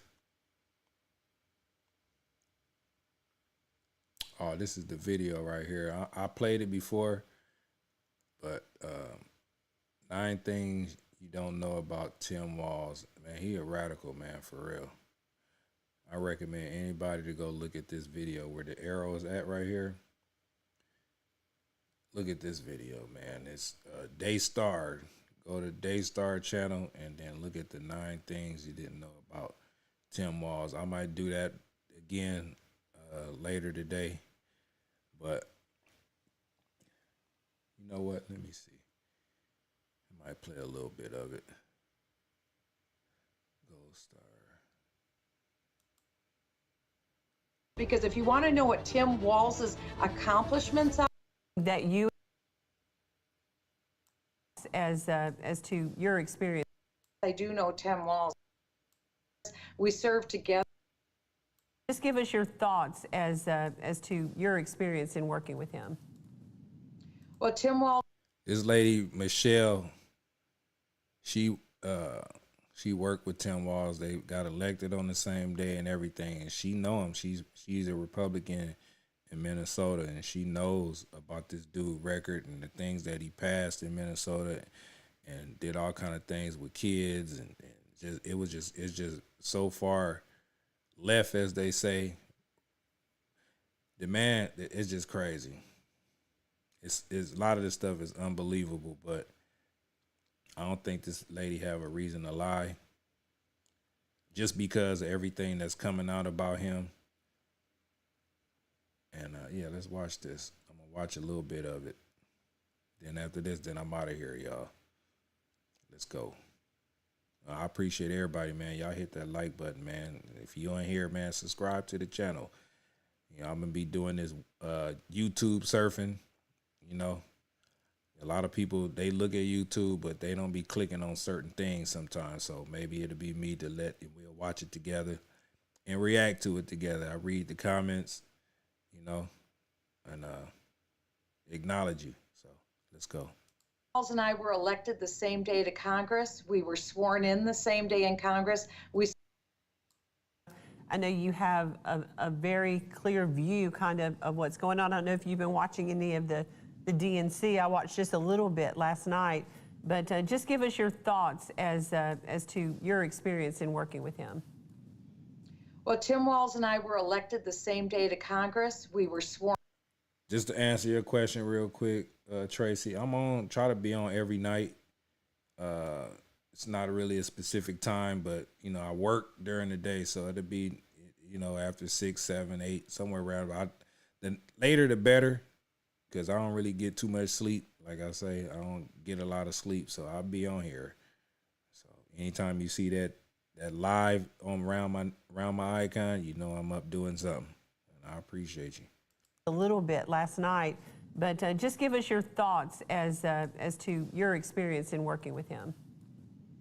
Well, Tim Walz and I were elected the same day to Congress. We were sworn in the same day in Congress. We served together for 8 years. We were on the plane together. I know his family. So yes, I do know Tim Walz over an 8-year relationship. Tim Walz comes across as a very nice guy. He's a backslapping, aw shucks kind of guy. But the packaging is very different from who Tim Walz is.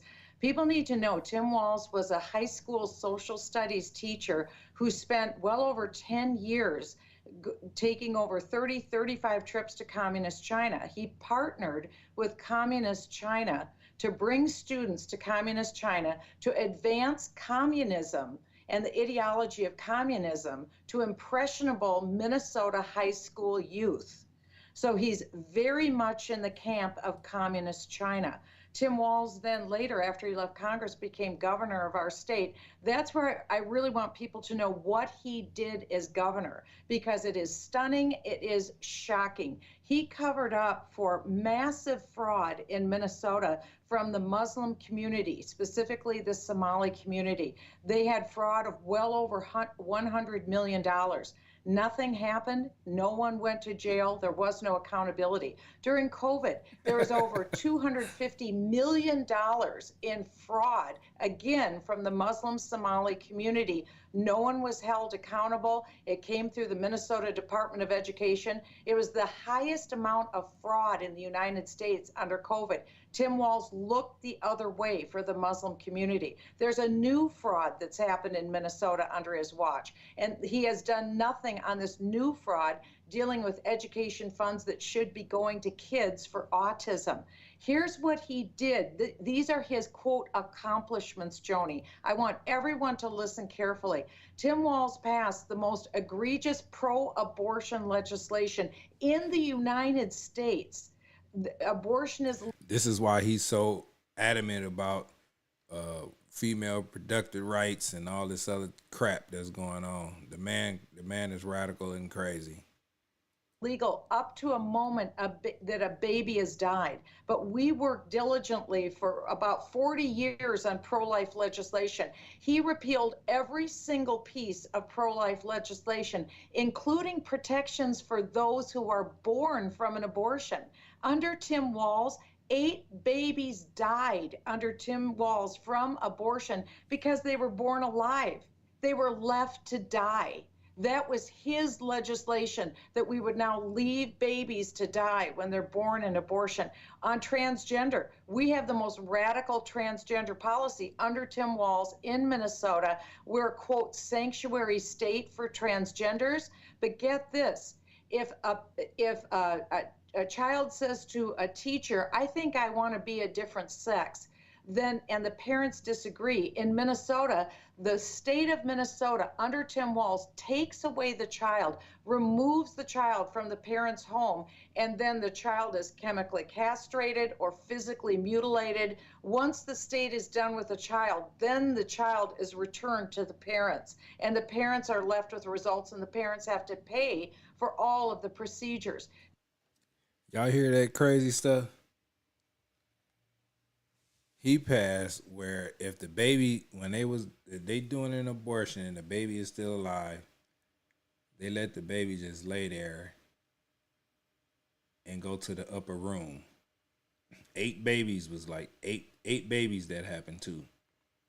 If your kid wants to be a boy or girl, they don't got to tell the parents. They'll take the baby, do all the chemically castratings and doing all the things, and then send the baby home back to you. They'll come in your home first and take the child. Then they'll do all they need to do to make this baby, the baby don't even know what it want to be, first of all. And then send the baby back to you and then make you pay for the bill. That's crazy.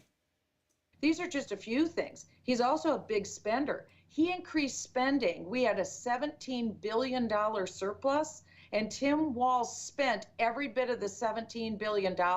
He increased spending by 40% in the state, and he left taxpayers with a bill. We're now in a deficit. After being in surplus over $17 billion, we're now in a deficit. We've had more people leave our state since Tim Walz came in. 2 years ago, 19,000 Minnesotans left the state. Now over 30,000 people left the state last year. And it may be because he passed what's called net zero, carbon neutral. Minnesota is the coldest state in the union. We need energy in the wintertime. We can be 50 below zero with wind chill. He passed so that in Minnesota, we can only use solar and wind.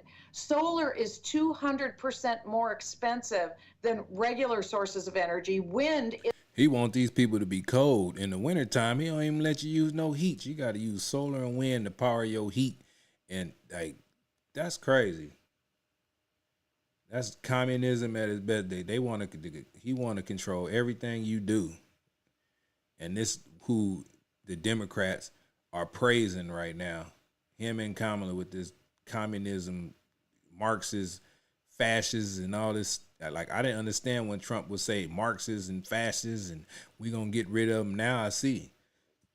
Is 50% more expensive than any source of energy. We have to shut down all of our plants, whether they're nuclear plants, hydro plants, whether they're coal, whether they're natural gas. They're all being shut down now We don't even have the solar and wind built, and yet that's the only sources of energy we're allowed to use in Minnesota. And it's why businesses are shutting down in Minnesota. They're leaving, people are leaving the state because they know they won't be able to handle these energy bills that are expected to be 4 times more expensive than people are paying now. In some cases, 8 times more expensive than what people are paying now. Here's another reason why businesses are leaving Minnesota. He passed the Family Medical Leave Act. It sounds great, but what it does is it mandates that for any reason an employee wants, they cannot show up for work. Forget this, for 20 weeks a year.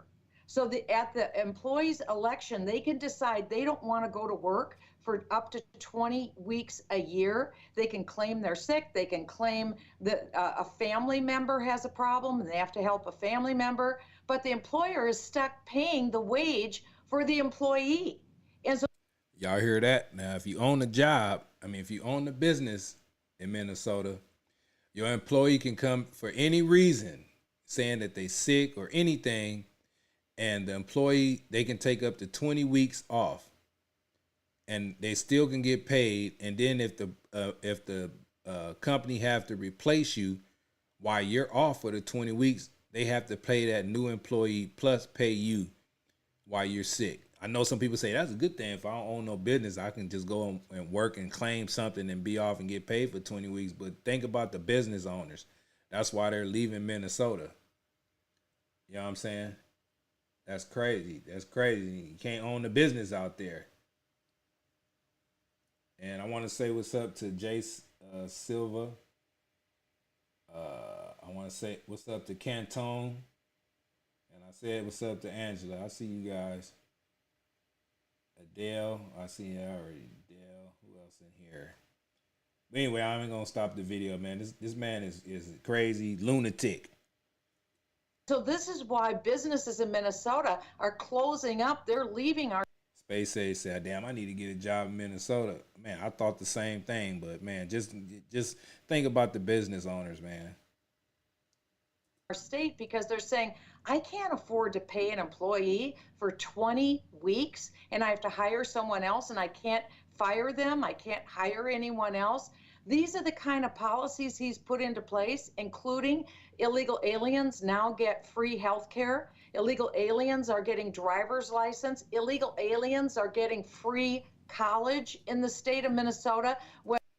Hey, the Hitchhog, did you know that the illegal aliens is getting free college out there in Minnesota since you stay in Minnesota? I'll be in outrage. And Minnesota citizens can't afford to go to college. It's no one has ever seen anything like this. I've been involved in government, Doug and Joni, for 30 years. I've never seen anything like this. I wrote a summary of what Tim Walz did. I can send it to you all so that you have it. And people need to see for themselves, because if you want to know what Tim Walz's accomplishments are, we have them on paper, how he's destroyed the state of Minnesota. So this isn't just a remark I'm making. The proof is in the pudding. People are leaving the state because they can no longer afford to live there. And also their faith is being damaged. Doug is a professional counselor. He's a psychologist, a clinical psychologist. In the state of Minnesota, if someone is a Christian psychologist or counselor and someone comes in and they're struggling with issues about sexuality and who they are, the counselor is prohibited from giving counsel to the person who's coming in and struggling. We're not allowed to do that. Also, when money was given to colleges in Minnesota, Christian colleges were not allowed to be involved in receiving money. Christian colleges couldn't get no money. What's up, Bosselina? I see you. But that's crazy. If you have a Christian, are in a Christian college or have a Christian college, and they got all this grant money, they're prohibited to get any of that grant money. That lets you know this man is the damn devil. From the state of Minnesota. Secular schools, yes, not Christian. Tim Walz is a radical. Kamala Harris was voted the most radical liberal senator in the United States Senate. And that's why people need to know Tim Walz was the most radical governor of all 50 states, and he was invited by Joe Biden, Kamala Harris, and Barack Obama to come to the White House, and he was showcased as a trophy. This is who we want to have as our governors across America. We want our governors to implement these policies. Well, if other governors do what Tim Walz does, there'll be no place to go in America to live. Thank God we have free states like Texas and Florida and other states. But the governors like Tim Walz who are putting these policies in place are making lives impoverished, miserable, and denying the faith of sincerely held beliefs of Christians in Minnesota. It's like nothing we've ever seen before. Absolutely. Damn, you denying the faith of Christians? Tim Walz is the devil. Well, I ain't gonna say he's the devil. He's the devil's helper, because you know the devil can come as an Indian woman too. Y'all know that, right? The devil works alone, but he do have a helper, and they picked the right person. Michelle, and I think you said you haven't seen this before. We've seen it. It's called communism. It's called Marxism, where you eventually run out of other people's money. I mean, $17 billion is a lot to spend, right? And so we have seen this. And this person, and we're going to try to get that paper and give it to people who want it. He's not going to protect our children. You know, I want to talk to the moms. Y'all listen to this. If your mothers listen to this. Just for a minute about what the children are at risk here.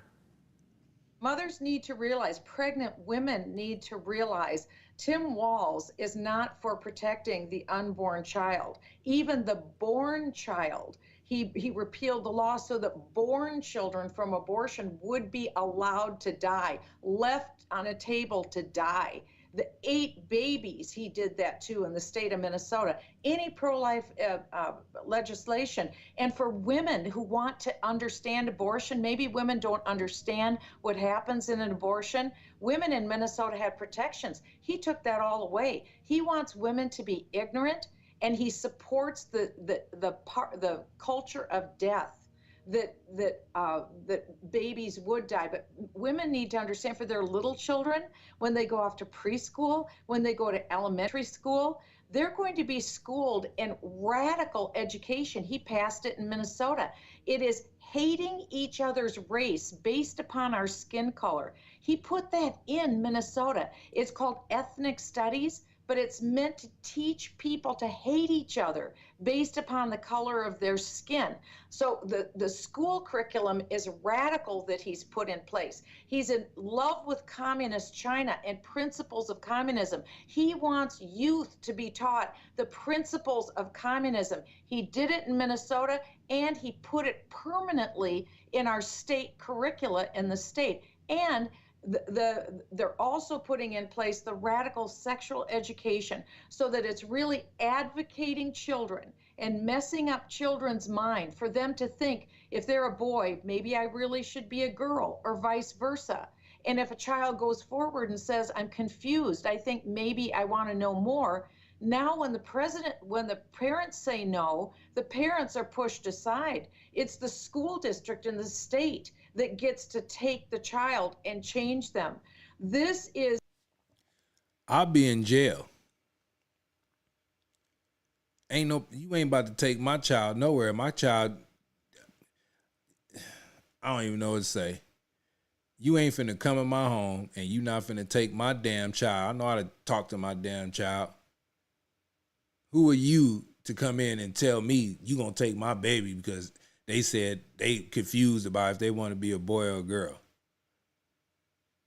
That's why I'm a parent. They crazy. I'd have been in jail a long time ago and get out and do the same damn thing and go right back to jail. The hell? Is even worse than communist China and Russia under Stalin, because they didn't push this radical sexual agenda that Tim Walz has pushed in the state of Minnesota. Communism is one thing. This is a completely different revolution. It's full communism, but it's the add-on of denying faith to families, but also the state stepping in and saying, hey, we get to decide, not you parents. We're going to have control over your children. People need to beware. Tim Walz would be terrible as the vice president, because remember, he'd only be a heartbeat away from being president of the United States. And so we have to be forewarned. We have never had a ticket to vote for like Harris and Walz before. There's never been a more radical ticket. If they get in, they'll act quickly. Tim Walz did all of this in 1 year.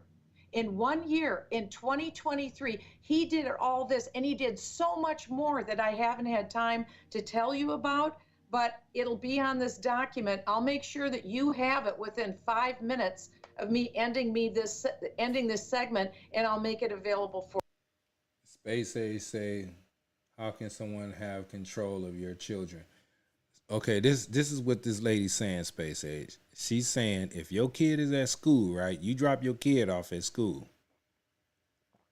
You know, a lot of the times your kids don't tell you what's going on in school because they have somebody like one of those teachers or somebody that they're confiding into.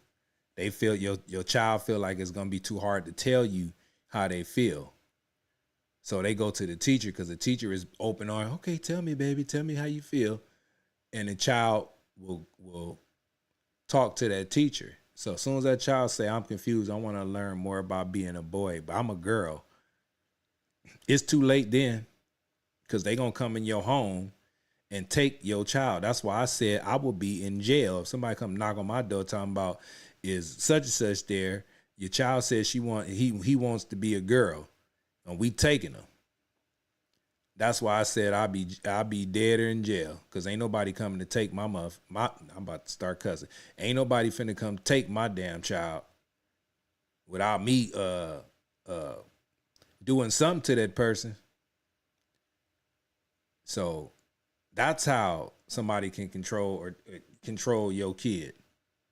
Because once the white man get his hand involved, it's gonna be kind of hard. It's hard to get the white man out your life. Just like with child support, it's hard to get them out your damn life. So that's how they can take control of your kid, because your kid is gonna go to school talking, and that's how a lot of things happen with kids. They go to school and just talk a little bit. My dad hit me, and have you ever had to know somebody who went through that? The kid went to school and then opened their mouth and said, I got a whooping last night. And you got a nosy ass teacher or somebody in that damn administration call the Child Protective Services on you. I know a lot of people who went through that. So that's how it can happen. I know we all teach our kids morals, and you bet not go say this. You a parent, you want to, teach your child the right thing, but sometimes they get to them schools and they open their mouth because you got a teacher in their business. It happens. Trust me. For you. Well, thank you so much, Michelle, for what you have been doing with your life. And actually, you're an example of women and men stepping into the public place.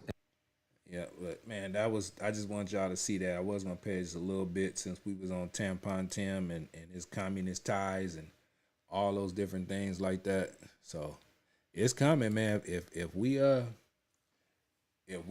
people vote them people in, man, you can best believe they gonna lie to you right now. They gonna flip flop on all the issues just to give people votes, and then it's all a game. They gonna go, as soon as they flip flop on it, you put them in office. That's when they gonna start changing stuff. You know what I'm saying? They gonna start changing it, and the people who voted for that is gonna be mad as hell because they got bamboozled and hoodwinked again. That's why I tell people you gotta vote for policies, not personality. So hey, it's a battle between good and evil. What side are you on? I'm on the side of the people walking closer towards God, not away from him. So, this gonna divide a lot of people in this country, because you're gonna see the person who you love voting for something and you thought they was riding on the same team you riding on. It's gonna cause mass division.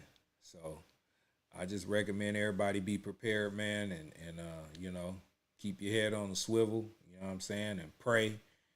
Those who believe in God, because it's getting crazy out here. It's getting crazy. You know what I'm saying? So I'm about to get off this live, man. I did a little bit of web searching, a little bit of YouTube searching. I'm glad everybody was tapped in, man. I tried to play some things that that we need to know, and things that I didn't know. I looked at them too, so I'm watching right along with you. But this last video, I seen it before. I aired this a couple of days ago, and people were like, wow, you know what I'm saying? So because a lot of these videos, man, they be like old videos. Well, this one was 2 weeks ago, but it got 246,000 views, but there's way more people in the United States than 246,000 people. So man, shout out Daystar, man. Y'all go subscribe to them. You know, it's a Christian channel because they talk a lot of Christian stuff like that. So you know, this is one of the people. It just came across my feed one time, and I clicked on it, and it blew my mind about this man, because I ain't never heard of no damn Tim Walls. So I looked at it, it shocked me, and I said, "But let me play this," you know. So that's the reason why my channel be getting shadow banned, because a lot of the things that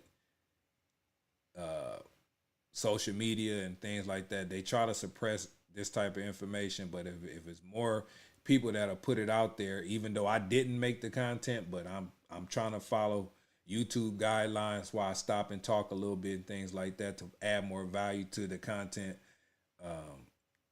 They'll probably come with some other kind of excuse to keep me demonetized, but it's okay. It's okay. Like I said, it's okay. Because I'm not doing this for money. I have a job. You know, I work for the post office, so it's not about the money. It's just about bringing awareness to things that normal God-fearing people need to understand and learn and look at. You know what I'm saying? So the things that I do put on here, man, feel free to go subscribe to all those channels. You know, I do long form videos, but I've been on this live mission for a minute. So, and I just dropped a video. Well, it's going to be dropped today. One of my friends, man, Compton Rick Rock, he been waking up and trying to reach the youth and the streets, because he has a lot of street content. You know, he's involved in the streets, but he's trying to reach the youth so they won't make the same mistakes that he made, because he did a lot of prison time and stuff like that. So he has a son himself, and he's given his life over. I want to say he giving his life over to God. He ain't officially did it yet, but the things that he's talking about, it seems like he's waking up to it. And if he do see my live, man, I'm proud of you, Rick. Keep on waking these young youth up, the women, the young girls and the young guys, because the street life ain't what it is cracked up to be. You got two options, dead or in jail. And we got two options here, good versus evil. So which side are you on? You feel me? So I want to get up out of here, man. I'm going to pray that everybody, man, stay protected, covered in the blood of Jesus. I pray for prosperity for you and your family. I pray for your protection. I pray for your loved ones, your kids, to find God. And I pray that you guys do the right things. What else can I say? And, you know, I pray that, you know, everything that comes to you, man, is prosperous. You know, just keep your head up and believe in God, you know.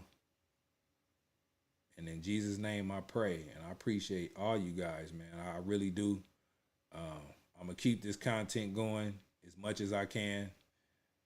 Like I said, man, I'm going to keep doing it. I'm going to just keep on doing it. So I appreciate y'all, man. Y'all hit that subscribe button on the way out, man. Give me a thumbs up, man. Comment on the video. You ain't got to just comment right here on the live. When this live is over, you can do regular comments.